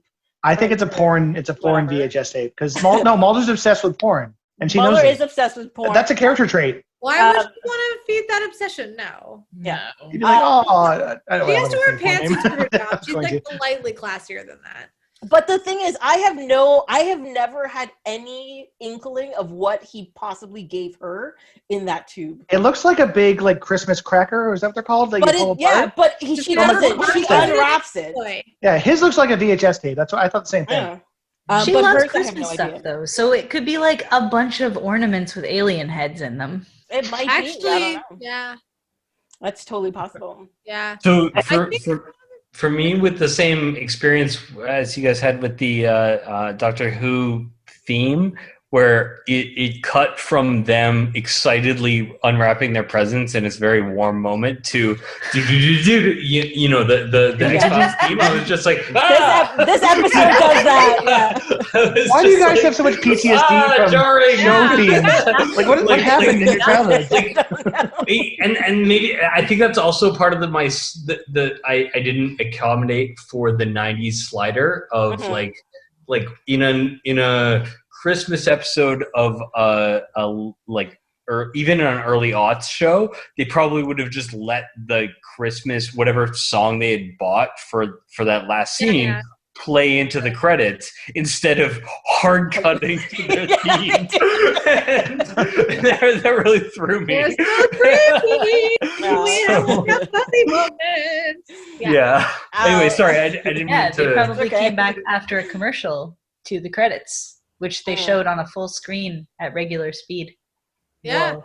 Would they even have cut back to the credits? Yeah. I thought they would have I didn't think that even in the 90s they would have been putting commercials between the credits and the end. But they totally do. They were contractually obligated to both have that many commercials and show the credits in a way that somebody could conceivably find out who was in the credits. Yeah. Clearly is a thing of the past. Yeah. So, we just speed it up now. Yeah. I hate you so much. Yeah. Please love me, Tracy. I'm defending X-Files. Of that with somebody yelling reindeer. The final edit. So one thing I do want to make a comment on, which I think is very poignant for the situation we're in right now, is that the ghosts in the episode actually killed themselves during Christmas of 1917. Yes. And Mulder actually makes reference. I caught that too. Yeah, the Spanish flu pandemic that was going on at that time period. Leah points out that actually the flu pandemic wasn't until 1918. Yeah, but it was early 1919. Yeah. No, they fucked it up. When was it? The timeline's all messed up.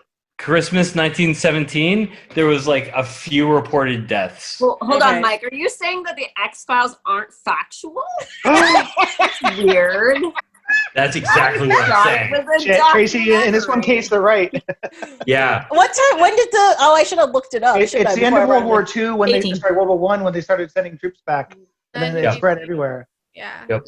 It's not actually Spanish flu. It started in I think England or France.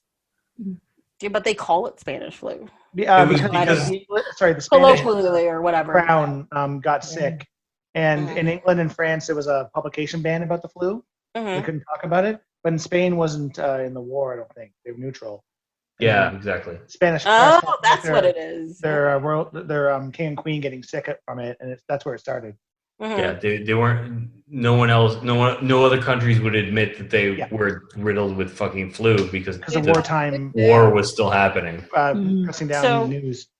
So people denying that a dangerous disease is impacting the population of the world. And it That sounds- killed 20 million people. That sounds a little Sorry, it killed familiar. 100 million people. Did I watch a movie with that once? No. Maybe? I don't know. probably. Okay. Yeah, Yeah, it doesn't sound it's called familiar. Casablanca. It's called X-Files, the first movie. Did that happen on Lost, maybe? Okay, Uh, did the X-Files movie have a bunch of bees in it? yes. Yes. Okay, that's all I remember. Literally. That's What? probably You're thinking of the Wicker. I like the first movie. No. I know. No, I know. Look, I saw the movie opening night. Me I too. still have my ticket. I saw it with a bunch of friends who had never watched the X-Files. And Ugh. after the movie, I had to explain everything in the movie Yeah. to them about the show. yeah, it seemed pretty fan servicey. And it's really funny because I remember this very clearly because we ended up in a parking lot at a Tim Hortons by a field that had just planted like rose Oh, Brampton. something, and right, and we were like and we reenacted the scene where they're lost in the cornfield. It was great. It was a whole thing. That's Amazing. Mulder's Scully. It was great. Oh, you must have been heaven, Tracy. Amaze. Oh, Dang. that's 18-year-old corn maze. Tracy or whatever, 17-year-old. I've never You seen can show the movie. yourself out. I don't know if you guys heard that. It's amazing because it's a corn maze. I don't know if you guys heard that. It I'm was gonna the say sound it of a my third hand time hitting my because it's forehead. really But you love important. I was trying to ignore it, but since you said it like 12 times now, You can got show it. Corn yourself maze. Amazing.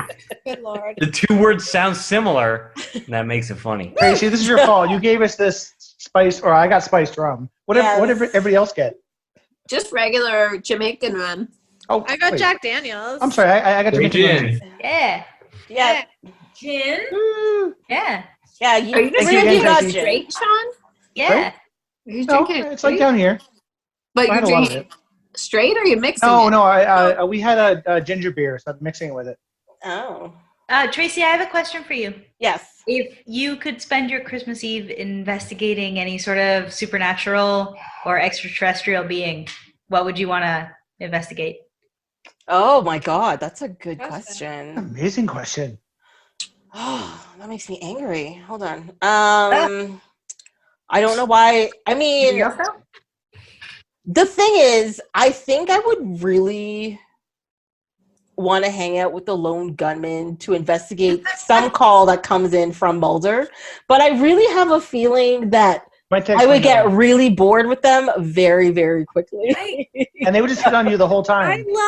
used to love Mulder. I was so salty about this episode because I was like, oh, this guy is so tiresome now that I'm an Why is this adult. I don't understand why this is a bad Mulder. I think My he was teenage great crush episode. is- Like it's classic Mulder. Like He's it's just, excited about ghosts. He wants Scully to be Yeah. with him. Yeah, I Yeah. think too, like for me, like the relationship between Mulder and Scully is always the same. It's like she's like the practical, logical thinker, Mhm. and he's just like following his heart, you know, and Yeah. that's the dynamic between Yeah. them. And this episode, like where she's like questioning him, I didn't feel that way that Alex is feeling, where it's like, you know, she's like, how long does it take for this woman to like realize? It's just like she's just like supposed to be the rational, logical one. So Yeah. she questions everything, and that's her character, right? Yeah, Like, and I think it's a lot like in this, like episodes like this too. It's all about making him not do something stupid, and Yes. then he still drags her into doing something stupid because he was mean and stole her keys because he thinks this is just going to be fun and stupid. Did he steal her That's keys or was weird. it the ghost? He fully stole her he keys. did. Yeah. He He stole did. her. Could the The ghost have put it into his ghost- I pocket? think that was like cute, and I love that they had this fun dynamic. And now, as an adult, where like Yes. you know, Yeah. No. It's definitely how healthy relationships work. It's just like if you're with somebody who steals who interrupts your family Christmas and steals your keys to force you into a dangerous situation. Do not pass go. Do not call to, collect $200. Call the motherfucking cops. You're dating a psychopath. But that is what They're not even dating. episode is about. They're not dating. It's a work relationship. You're in this situation. Yeah. Email dating a psychopath at gmail.com. Yes, money for Mike. Yeah. I can't find anything about that dynamic charming anymore because now I know it's dangerous. Wait. But the Your thing pick was is, Supernatural. Those two brothers are toxic to each other, right? Am I wrong? Yeah, toxic is the wrong word, but No, they're not good it's for each not. other. It's absolutely the right word. They are Okay, Like man on man toxicity is okay, but and to be fair, Doctor Who, he does Less kind of dangerous because he brings his less companions into these dangerous, it crazy doesn't situations. end as frequently in murder. Yeah. And as we all said in Community, his friends, Abed's friend, should have not just sang a song at the end of it. There's a theme here. there is. We all picked up. I just saw this now. Christmas We all is picked episodes And Leah's with people should not be with each other, or they're well, that's what Leah was saying. Like the season is very fraught in a lot of ways. So and that shows sometimes very explicitly and sometimes less so. But I like that. I like that none of us picked like a super happy Christmas, like a Hallmark Christmas But that's the episode. thing. There's no such thing as a super happy Christmas movie or episode or anything. They don't exist. Just like Disney movies are never super happy. They all start with death and despair, and it's triumphing over that. And that apparently the Christmas spirit is triumphing over shit that happens to you that's horrible and detrimental. Yeah. Except most of that stuff is brought on under a because of the holiday. Green question. Anyway, the point is, Sean, what supernatural thing would you be investigating? I know. I was thinking about it. I would like to see Bigfoot. like okay, so Bigfoot murders somebody. I'm Mulder. I come in. But it's The super. tracks are like, oh my fucking god, Bigfoot exists. Done. I'm retiring. Like I want to go get milkshakes afterwards with you and Bobcat Goldthwait and talk about it because he is I've never seen his Bigfoot movie. hunter. His Bigfoot movie. I know. It's really good, actually. Really It's creepy. like super creepy, super low budget. It's fun. Because Ghost would scare the crap out of me. Yeah. Bigfoot's would probably be more scared of me than I am of him. I think There it he is. depends on the Run away. ghost. But, yeah. Yeah. how about the Loch Ness Loch monster Ness as well, monster? but it'd be hard to see it under the water. Also good. So Jamie, Bigfoot. what's Is that yours? yours? What's that? Jamie, what's yours? Oh, I mean, for me, yeah, I would definitely want to learn more about extraterrestrials and aliens for sure. I know they're out there. There you go. Dun, dun, dun, dun, dun, dun. Do-do-do-do. All right. What do you think you might be? Would you be dealing with like grays, or would you be dealing with like snake people, Or like a Mars like a Attacks lizard kinda- person, A Vulcan, a Cardassian. I don't know like what I need me a species of sexy Klingon, alien man. exists. Okay. That would be part of the research to find out Right. what exists. Yeah. All right. That's cool. Yeah. Did Jess and Alex answer? I forget. No. Jess is next. Jess, what are you up? If you were a paranormal investigator, which On Christmas Eve. on Christmas Eve, What takes you away from your family and friends? yeah, Celebratory which target. leads you away from? I really do enjoy werewolves and vampires. It's my Yeah. Full moon Christmas Eve. I only want sexy vampires, not the ugly, gross ones. Wait. Or Twilight sparkling vampires blood. or No. Brad Pitt vampire? Like Brad Pitt vampires. Gary Oldman all day, every day. Gary Oldman in the castle. Hasn't feasted in a while. Not like the dude in like Blade 2 Vampires. where his whole jaw opens up and he bites your face Yeah. off. Yeah. Not I Red wanna Two, see you blood know, vampire. what we do in the shadows. Yeah. The 1,000-year-old vampire. Oh no. Mm. Messy. Sorry, went off track there. Yeah, I'm going ghosts. Because I want to. Okay, Wow. if it's You Casper are the Friendly brave. Ghost, sign me up. But if it's a poltergeist or No or fucking way. a ghost trying to get me to solve its murder. I don't know, Fuck man. no, I'm not, because they just scare you into doing it. I don't I want mean, to. I can't live that way. Hereditary. like, yeah. Sorry, I what'd you say, don't know. Jamie?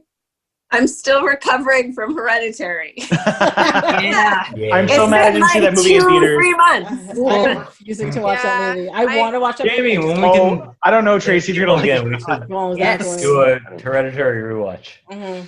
I think I have to rewatch it. It's like the only way I'm gonna get over this movie because Alright. I think about it every day. When we're all vaccinated, all of us will watch it again. You have to, but we can't talk during it, or it'll wreck the. I don't know. If No, that's Sean's not invited. No, I think we need to talk through it. I need to talk it through. it'll kill the. No, yeah, he's right. That's If I'm good. drunk, She's I'll talk trying to during kill it. the terror. It's Yeah, fine. too much I drama. can watch it with y'all because I will just scream and you'll hate it. Yeah, I've only watched it once. I don't know if I How are can. you going to investigate paranormal stuff? That's terrifying. Yeah, I don't know. No. Where? Like a haunted castle somewhere? Okay, alone? Oh, man. I want to invent it. so we're in Toronto. Castle Almost Haunted. Yep. You go there on Christmas Eve if you're, David Duchovny from the '90s partner. Ask you to. Ooh, we I should think do that on probably a Christmas lot of, Eve. like- Break into a haunted place in Toronto. Yeah, no. Rest of us that. A lot more like. Yeah, Yeah, small town do that's the safe way to Growing up do in a it. small town, we broke into so many abandoned houses. It was so much fun. Yeah. Oh. I used In to- Toronto, there's like still enough like storehouses and stuff on the waterfront that you could probably like there's definitely people who have died there, like on the job, like all that stuff like They 100 did- years ago. Like Kids who have fallen off the Red You're a Path Sugar dog. Tower. yeah. Not Canada malting that you can't bust in anymore, but it was so good. It was so good. The Brickworks, yeah. Yeah. Wow. Brickworks, yeah. The- I haven't done Brickworks, but yeah, I used to love It's all the turn of the century industrial shit that you get the classic ghosts. Teeny tiny Victorian children Yeah. ghosts. Yeah. I don't know. My Even parents, the 1917 ghosts, Yeah. parents Yeah, have modern to ghosts just legit want be Wi-Fi. haunted. I need Seriously. to like actually. They wander the streets. They're like, the I- Wi-Fi dropped out. There's no. Isn't no. isn't the Keg supposed to be one of the most haunted On Church Street, yeah. places Oh, in man. Toronto? Yeah. That whole But I stretch. feel like we break in there, and if we And- don't find any ghosts, we just cook up some steaks. Done. Nice. I think I like this idea. But you gotta dip the steak into Talking your about wine crime on tenderizer. video. Woo! Yeah. You got soft teeth. You got soft teeth. You got to go to Master the criminal. dentist every. So I know we've been talking a very long time now, and we've gone through all of the shows. And if you've been paying attention, you'll get the answers to the Christmas quiz. Woo! All right. Wait. So you're gonna need your noisemakers out for when you answer questions. So what's Sean? Make your noise. There you go. Okay. Alex and Jess. Beautiful. Jamie. Nailed it. Me so They all got different ones. I get it now. And Leah and Mike. Oh, Yay. okay. All night those two have been putting those up, and I just thought they had them. I didn't. They're I like- thought everyone got the noisemaker I got. No, they're like your buzzer. Bless you, Sean. Bless. And finally, the penny drops. That's my mind being blown. I think I was just being cute and thought you had like something together that you had. Anyway. I mean, that's a thing that could It be. is cute, but it's Yeah. because Tracy thought it would No. be, not because they. We're not that kind of couple. We're not very cute. We're not very affectionate. What Yeah. is it? What? Oh, Ham? shut up. I would hit you guys with batteries if I could. Jeez. All right. Use So, them to power our love. okay. So all of the questions are pretty much based on everything we've talked about so far. Oh. And I believe I went from easiest to hardest. Oh boy. Okay. Right. So that's what I tried to do at least. All Okay. right. Are these all questions about the X-Files? No. Amazing. What is Mulder's there's first name? X-Files. There's X-Files questions. Scully. There's supernatural questions. There's There's Doctor Who questions, there's Okay. Moody, and there's Office questions. I can't wait for the Doctor Who questions. 10 minutes. God, I don't. All right. So, question number 1. All these episodes you guys have chosen has this word in the title. Sean. Doctor? Incorrect. Jamie. The. Incorrect. Wait. What? Hold on. Christmas. Correct. Alex. I knew the actual answer. I was kidding. Apparently my John, the people listening can't see you drinking out of your small bottle of Jamaican rum, so I feel like Right. you're lacking context on that joke. Okay, from now on, I will be serious. I will. No more joke. One for the If I get it win. wrong, I'm dumb. Question number 2. At the end of the X-Files episode, Bing Crosby croons over a gruesome scene as he wishes that you have this kind of Christmas. Sean? A very Merry Christmas. Incorrect. Is that Bing Crosby? Okay, my bad. That was a guess. Leah? Leah's Leah. doing the thing. It's a white Christmas. No, incorrect. Oh, I don't know. I was making it up. I just wanted to know if you could hear my noisemakers. Yeah, so can I Jack. heard Mike saying Leah. Hi, buddy. Anybody else? All Christmas songs give me stressful flashbacks. I don't know. I get it. They're all the same. Wait, Tracy. I'm dead. But is it the song at the end of Die Hard 2? No, it's Is that not. Bing Crosby? Okay, never mind. It is Bing Crosby, but it's not. That. I don't, The Pum Christmas? I don't fuck with Christmas A music. very, Look. very Christmas. I'm surprised. What? It's a merry little Christmas. Oh. That's Have lame. yourself what did you say? a merry little John said very Very merry? Christmas. Yeah. I didn't say it. Oh, yeah. Okay, I meant that one. But yeah, I was wrong. So funny. All right. I thought these were easy. Come on. Ooh, what's our hard question going to Screwed be? when we get to the hard questions. Ooh. Question number 3.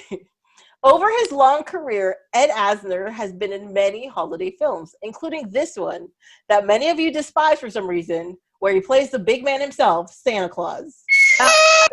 Alex. Alex and Jess. Elf? It is Elf. Yes. Good job. No, I think only Jamie or is it who hates it? Jamie? We all Everybody hate hates Elf. We all You just don't know it. I don't understand why you guys hate Elf so much. It drives me It's crazy. awful. Elf is It great. No, I'm literally with the again. I'm worst with you, Tracy. movie of all time. One day we'll do an Elf episode, but Yes, we will. I'm gonna have to drink a bottle of brandy before we start. I'm okay with this. So, by the way, is just sitting next to Jess, just like, you're not taking me out, and then also you're blowing that thing, like, Me so Uncle Sean's here. I love you. Big guy. Like, aggressive. We all love you, aggressive. Okay, we're gonna try to get through a little quick so Miso can go out, okay? Question number 4. In Supernatural, when they're trying to figure out what kind of creature they're looking for, Sam mentions several entities that he refers to as the Anti-Claus, including this one that several horror movies are based on. Krampus. baby Krampus. Okay, Alex and Jess are killing you guys, by the way. That's not fair. We You guys remember the other thing they mentioned? Not getting You called. remember Black? Yeah, Both of us. Do you remember the Dutch? The Dutch racist Santa they mentioned? It's Black Bob or something? No, it's not Bob, but it's close to that. Yeah. Peter. It's like it's like a racist. Yeah, Santa. they do blackface. And yeah, they still do it to this day. And it's- Yeah. ugh. I just want to say that Leah's at a disadvantage because her microphone is off. So if she makes a noise, it's not heard for her to be like on the front of the things. At least that's how it is for me. Can I we don't make Mike see and Leah. Leah team? Yeah. If, No, Mike and Leah are a team. They're sitting like Oh, it's Still not. It's half not from each other. highlighting you guys though to like because I'm on my phone. I can only see like one person. I forgot about that. Oh, no, well, I see her. Tracy's I the don't know judge. why. I wish Hopefully I Tracy could can see us all. Yeah, I thought we I got can see you all. advantage because any noise from both of us was additive, but yeah, it turns out. Oh. Like I was know. trying to buzz in before you even finished the question. Yeah, but that doesn't count though. You can't buzz in before you finish the question. I thought we were playing Jeopardy. You of all people. Wait, no, but in Jeopardy, if you buzz in before Alex, you get a penalty. I thought you got to answer the question if he's like, That's so too. No, I if thought he's it was Wheel of Fortune where you get the penalty. No, in Jeopardy, if you buzz in before he finishes reading the question, because apparently there's like lights on the wall, and if you buzz in before Or it sorry, turns not green, Wheel of Fortune. you actually get like a penalty to buzz in. Okay, I did not know that. Family Feud is the one I'm thinking of. You get a penalty if you buzz in too quickly. If you buzz before he's finished the question. Yeah, that's the one. You get a buzz penalty. Like you don't lose money, but if you buzz in, your buzz is deactivated for like half a second or something. It's slower. All right. Gotcha. I got all indignant on Mike's behalf because I was like, he knew an answer that I didn't. He knows so many things. You should listen. No, I don't. All right, guys. Okay, I'm paying attention. I swear, I'm paying attention. Okay. So, question number 5. Sam and Dean also mentioned that many aspects of Christmas celebrations come from pagan celebrations of the winter solstice. What is this also known as? Ding. We're gonna go with Mike. Saturnalia? Yes. Hold that. You got one. Wait, sorry. Just did you guys notice there was 2 different episodes where they talked about the pagan Christmas, and one said fall, one said summer when Jesus was born. Yes, Yeah. actually, I did notice that. That's something I noticed that I forgot to say. Yeah. One said April, one said November. What the hell? It's like Christianity's kind of made up and not real. Yeah, it's really weird, right? Well, Yeah, I know. also, Anyways, I digress. Doctor Who also keeps saying that winter solstice is the same day as Christmas, which is also not It's also wrong. Yeah, it's Yeah. earlier than Except that. and First. the Doctor Who episode was also the one that had the most like carols that specifically referenced Christ on a different planet, Yep. Yes. which was very strange. Also, Wait. Are you making fun of Doctor Who? Earth, I right? can't agree with Yeah, you. exactly. Like they. No, they why were does human this planet colonists. Have the exact same Yeah. axis tilt. yeah. Just to defend Doctor Who in this case, they said when the colonists came, they brought the Christmas tradition, but they called it something else. They called it like not Festivus, but something festive. Yeah, but the crystal festive or something. But the poor people who wanted their person back was like, can we just at least have her unfrozen for Christmas? Like, Yeah, I you're know, saying I know. that. Yeah. I'm not saying Doctor Who's perfect. The longest night is over. Things are getting lighter from here on out. Like that's a lot of coincidence for a planet. True. That's the part that struck me. Christmas does. It makes sense. People will bring that everywhere. Bringing an arbitrary day of See, celebration. Modern history. Yeah, you can go to a new makes planet sense, and there'll be Christmas. but like tying it to literally a winter solstice is kind of strange. Anyway, the point is, No, you're right. it's Said defend my doctor. All right. So, it'll be fine. question number 6. Wait. They find out that the pagan god is feasting on people. One of those gods is played by Spencer Garrett, who has made a few appearances on this show that I can always find a connection to. Star Trek. Oh, Sean, Star Trek. we already talked about it. No, that's fine. That's Star Trek. No, honestly, if you hadn't said it earlier, I wouldn't have got that. 'Cause I wouldn't have thought he was Tarsus. Well, that's right. When he brought it up, I had to keep it to myself. I'm like, oh, he knows about it. Shit. I thought that was going to be a hard question. Oh, okay. Thank you for letting me do that one, I mean, guys. if you gave it away in the question, I probably would have guessed that anyway, but also I didn't know that. So Yeah. never mind. To watch next. Well, because it's something that I tried to make it slightly easier because I'm like, if I just say Garrett Spencer, people are just going to be like, who the fuck is that? Wait a minute. So when I did the quiz, did you actually know that, or is it because you got that question ready? No, I already had these ready. Oh, okay. So okay. I had these I take questions back- ready from before. So this whole thing was fixed. Yeah, What do you mean? It's fixed. No, it's the opposite. No, I don't adapting understand. the questions. Did you know? Wait, when you wrote that question, did you know he was Tarsus Next Generation? No, I didn't know his character. I just knew he was in Star Trek. I saw his face, and I was like, that guy was in Star Trek. I'm still impressed, Tracy. That's why I put it on there. I was like, oh, that guy was in Star Trek, and I put it down. That was it. Nice. I had this written from before. Okay. Cool. Question number 7. They don't celebrate Christmas in Star Trek, but in this movie, while trapped in the Nexus, Picard's perfect place and time seems to be idolized Christmas with his family he never had. Just name of the movie this happens in. Star Trek: The Next Generation. How did Jamie know? That's crazy. Nope. The whale one. Star Trek. The whale one. Star Trek 4, The Void Home. Yes, that is the whale one. No. Tracy, when do I end this madness? Just let me know. Go ahead, please. Sean. Deal with it, man. Go. Just say it, Sean. Just say it. Nobody knows it? No, apparently not. Star Trek.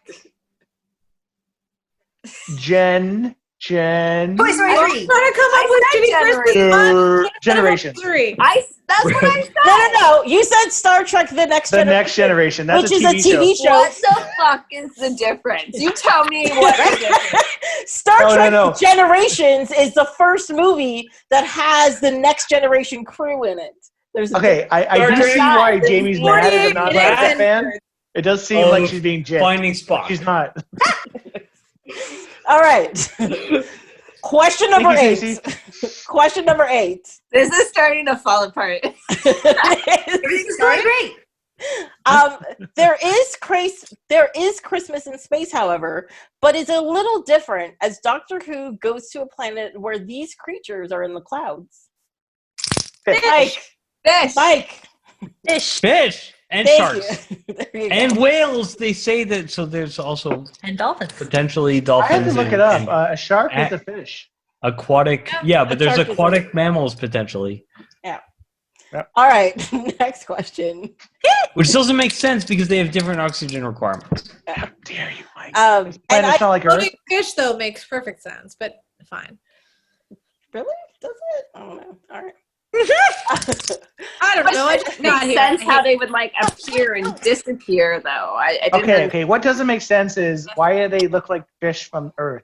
They would look like None of so it makes crazily No, different. what And a shark also would not doesn't be make looking- sense is why are there 2 chase scenes? Pick one. No, Mike, I say there should be 3. It's a pacing issue.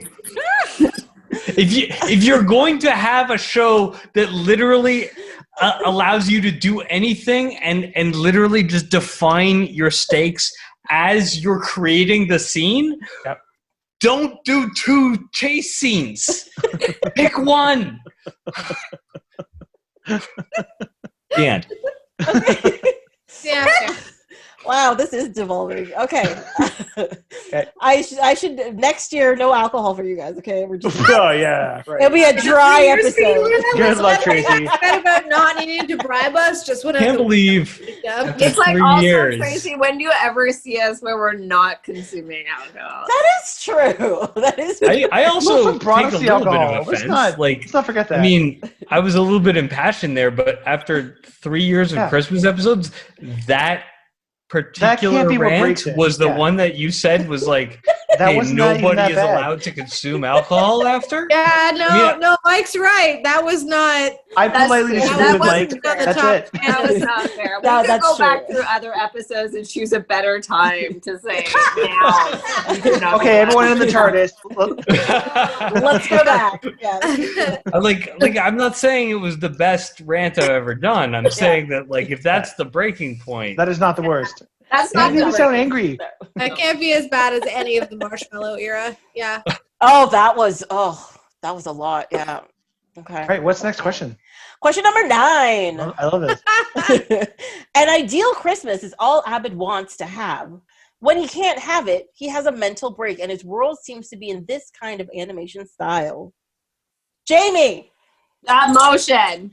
Yay! Yay! Jamie's on the board. There That's we go. number I was nine. already on the board. I Motion. yelled fish before anybody else. I just didn't ring the bell. You gotta ring the bell. That's the key. Number 10. In this fantasy world that Abed creates, there are no traditional Christmas songs, but he does turn Troy into a classic Christmas Carol character. Which one? Sean. Little drummer boy. Good job. Well done, sir. He's in fact a Troy soldier, but I will let it go. Well, is that, Very soldier. oh, that's his name. Yeah. But It's true. Yeah. Question number 11. In the office, all Angela wants is a traditional office Christmas party, but she's not in charge this year. This coworker is Oh, Umbridge. What's her name? Sean. Lady in Pink. I don't Is know that the other. Somebody? Sorry? It's Phyllis. It is Phyllis. That's her name. All right. How did I beat Jamie to that? This wouldn't blow properly. Sean's pulling ahead. We got 2 questions left, guys. I think the whole thing's fixed, to be honest with you. What is William T. Riker's middle name? It's Thomas. Why don't you know this? No. But only you and me would know that. I mean, I guess they could guess. Oh, what is Wait, is it really so Thomas? many- It is Thomas. So boring. Well, the reason- Yeah, because his Star Trek clone wasn't takes on it the as his show. first name. No. Tracy, Is that- I beat you to it, Tracy. You did. Is it because Riker is too it was too out there? They had to rein it in for the middle name. I don't know. I have Yeah, no unlike idea. with The only Kirk, reason we know it is because Tiberius. Riker's clone takes that name as his own and then does his own thing. Yeah. Anyways, it's a great episode, Mike. Next time you hurt yourself, we'll put that one in the queue. Also the Deep Space Nine No, wait. episode. Also the Deep Space Nine episode where the clone comes back Yes. and replaces Oh, him it's so and then good. takes stuff. Oh, You think so good. Riker's on Deep Space Nine? No, it's Thomas It's Riker. Thomas, and he And he takes off steals the the Defiant. sideburns. It's amazing. that's rad. It's like- Also, Yeah. Great episode. I broke my wrist about a year ago and sorry, for texted context. Sean for and Tracy, and episodes of Star Trek. And No, you Tracy emailed for- me and Tracy. yeah. Yeah, for Star Trek episode, right? TNG recommendations. We both went through our the seasons. We're like, all right, one's got Yeah. 1 or 2 good ones. Two's got a couple, 3, 4, and 5, and 6. We're like, watch these. Yeah. Yeah. Sorry, we've digressed again into Star Trek. I apologize. You Okay. keep doing it. Okay. I Sorry, don't know why there's, Jamie's friends with us. there's I'll never 2 understand. questions left, Rose guys. leads Star Trek. 2 We're gonna questions keep left. you in line. Question number 12. Get ready, guys. Get ready. Angela goes along with all of Phyllis's crazy demands because she's being blackmailed with what information? Ooh, Jamie. Ah, She's cheating on Andy with Dwight. Beautiful. Oh, yeah. Well, no, that's a bad thing, but yes. No, it's beautiful. I mean, Beautiful. Beautiful. from one Everyone, episode Tracy's worth of GoFundMe for experience, Fidelity will they start sound after the worse. podcast. Follow the link below, please. Dwight, I expect, is a very efficient and productive lover. ugh. But I think Angela would want that. Exactly. I mean, All right. I want to say something before we wrap up this podcast. I was really shocked that nobody picked Seinfeld for this podcast. The Festivus Wait, episode? I was shocked Yeah. Mike and Leah didn't pick Bob's Burgers. That's what I thought you were going to do. Or Brooklyn They have Nine-Nine. some good. So, or here's the Tracy. thing. A lot of Well, no, stuff it's we fine. haven't done. Bob's Burgers has some excellent Christmas episodes, some fantastic ones, including the 2-part And Thanksgiving. Krampus episode that has a Game of Thrones crossover. Very, very excellent. But I think that if you're going to do Bob's Burgers, it's got to be a Thanksgiving Yes, episode because that's really where their heart lies. yeah, Or Halloween. though- I really love their Halloween episodes too. yeah, they've got that. But Though you're- I think you're right. for Halloween, we'd probably go even more hard on Brooklyn Nine-Nine. I think Yeah. that they are Ooh, excellent for yeah. Halloween. Yeah. It's a little bit more about where the heart of the show is, and Yeah, with Bob's Burgers, it's really on Thanksgiving. and Community has some excellent point, Leah. That's a Halloween good point. episodes too. That's not Yeah. to deny that either. But this was a this was a Christmas episode, and Yeah. we were asked for a Christmas thing, and Mhm. I think that this went great. Tracy, just saying, if you ever do a Halloween episode, I will cheat and pick Realm of Fear. I think it's called on Next Generation. All right. Remember the episode where all the dead Keep bodies set up? bringing the conversation back. Whatever to that stuff. episode is called. But you see, I didn't do it, okay? I did So not here's do the it. question, though. Sean's way worse than There's you one more are, trivia Tracy, for doing this. One more It's true. trivia question. One more. And What? does it involve Ferengi and their rules of? It's called Acquisition. Ooplop. That's what you're asking. They rub their and- ears. Ooplop or something like that. No, he's That's talking how about Ferengi's No. jerk off. What is the law of exchange? it's that they rules have? of Oh, acquisition. Yeah, the rules of Rules of acquisition. acquisition, yes. There we go. Okay, this is the last question. This is question 13.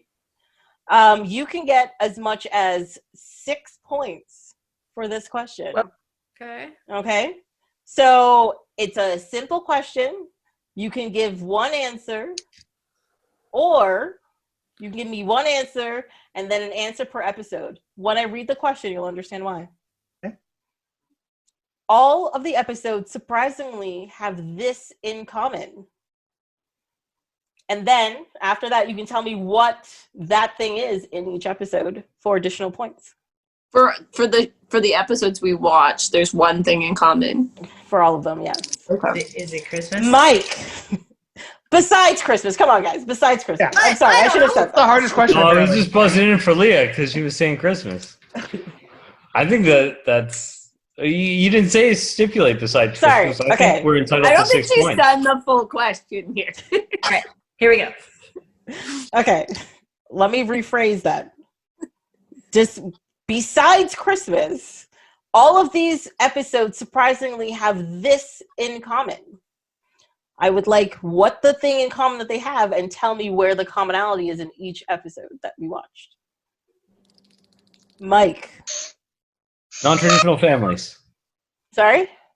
Non-traditional or found families. Oh, I Did you didn't think lean of that one. towards your screen I did. with headphones in did. to try to hear me better? Is that what you need? This Yeah. depraved moment in time? Do you lean closer to my image on your screen? I love that I lean sideways too with my ear. I'm like, what? Exactly. Oh god, this is the whole My thing. answer was found or create or non-traditional families. If you can hear that with your horrible. I'm actually gonna disagree with that. Okay. All right. Very good. Yeah. I have one. I don't think it's what you're thinking. White male leads. What? I think Oh, I'm I right defi- though. Abed. Done. Abed, No. exactly. Jeff That's- Winger is still the No, but in that episode, that he's really Oh, no. good point. Yeah. No. All right. You're right. Good point. Disagree. Anybody else? Interventions? Lack of snow for most of the episode. I don't know. Leah Not till says- the end. Not till Leah the end of says 2 episodes. trauma. Snow happens. You If brought you up could hear Star that. Trek during Trauma? every single episode. Yeah. Oh, I guess trauma does fit, but that is not what I Wait, was is going Jamie for, right? but- Okay. Does Star Trek relates to every You episode? already excluded No. Christmas. No. Right. We're already It's on not Star Trek? It's not Star Trek. Well, it might be. I didn't actually look it up, so. Alex, what did you I might be right. Yeah. Tracy's podcast, so Star Trek is a given. That doesn't. If I looked, I probably could find. Can we have a all hint, of the Tracy? references. We're not getting it. Well, I mean, it's one word, and if I give you a hint, you're going to be just like. You have the first letter of the word? Would that give it away? It's an S. S. Wait, sexy? No. Which episode is sexy? Sexy. Anybody? No. Can I? What I think it is, what I put down as the answer. Yeah. It's secrets. Oh. Because in the you're right. office, Phyllis You're is right. blackmailing Angela with a secret. Oh. Abed keeps the secret of the bad news. In Doctor Yeah. Who, Abigail and Kazran keep the secret of her illness. In Mhm. Supernatural, Dean keeps the information from Sam about like their father and the real death of their mother. And in the X-Files, Mulder lures Scully there without telling her why she's going there, and then takes her keys and lies to her secretly and gets her into the house. That, Tracy, yeah. bravo. Totally. You're- Very Yeah, good. there you go. But I will say, Leah said trauma. And, Yeah. I mean, secrets lead to trauma. I feel like That is true. maybe Okay. we get 3 points. Okay, I'll give Mike and Leah a point for that. All right. But And Tracy sadly, gets the other 5. I get the other half. But Yeah. sadly, that means Sean wins bragging rights for a year. That's very sad. Why is this sad? I like Sean. That's very sad. Competition where you can try to kill us all, so we can be happy for him when he won this time. Yes, that is very true. That is Not very a board true. game where he's trying to murder us. Well, I do want to play Among Us later. Anyway, Yeah, so much fun. and how you always try to murder us definitely applies to Among Us. So But you guys get to murder me too. It goes both ways. maybe. Well, that's everything. Do you guys have any comments or anything about? Tracy, This thank stuff? you. This is so much fun. Thank you from all of Yeah. us. I think. Yeah, This was fun. We love I love doing this. Yeah. Yes. It's I a love great having- tradition. Yeah, I love having you guys on. It's always a lot of fun to talk to you guys, and this year has been definitely epic. So we'll see how the editing process goes with it. Yeah, good luck. Yep. Yeah, Godspeed. Christmas. Yeah. Yeah. That's it for this episode and this year of Off My Shelf. I will be returning with new episodes on January 11th, 2021, where we'll be talking about one of my favorite shows, Firefly, and its series concluding film, Serenity. Until then, you can still follow along on Twitter and Instagram at ohmyshelf, or you can send emails to ohmyshelf@gmail.com. Have a Merry Christmas, Happy Hanukkah, joyous Kwanzaa, and enjoy whatever you want to celebrate. See you in the new year. Ba-ba-da-ba! We're done. Yay! Yay!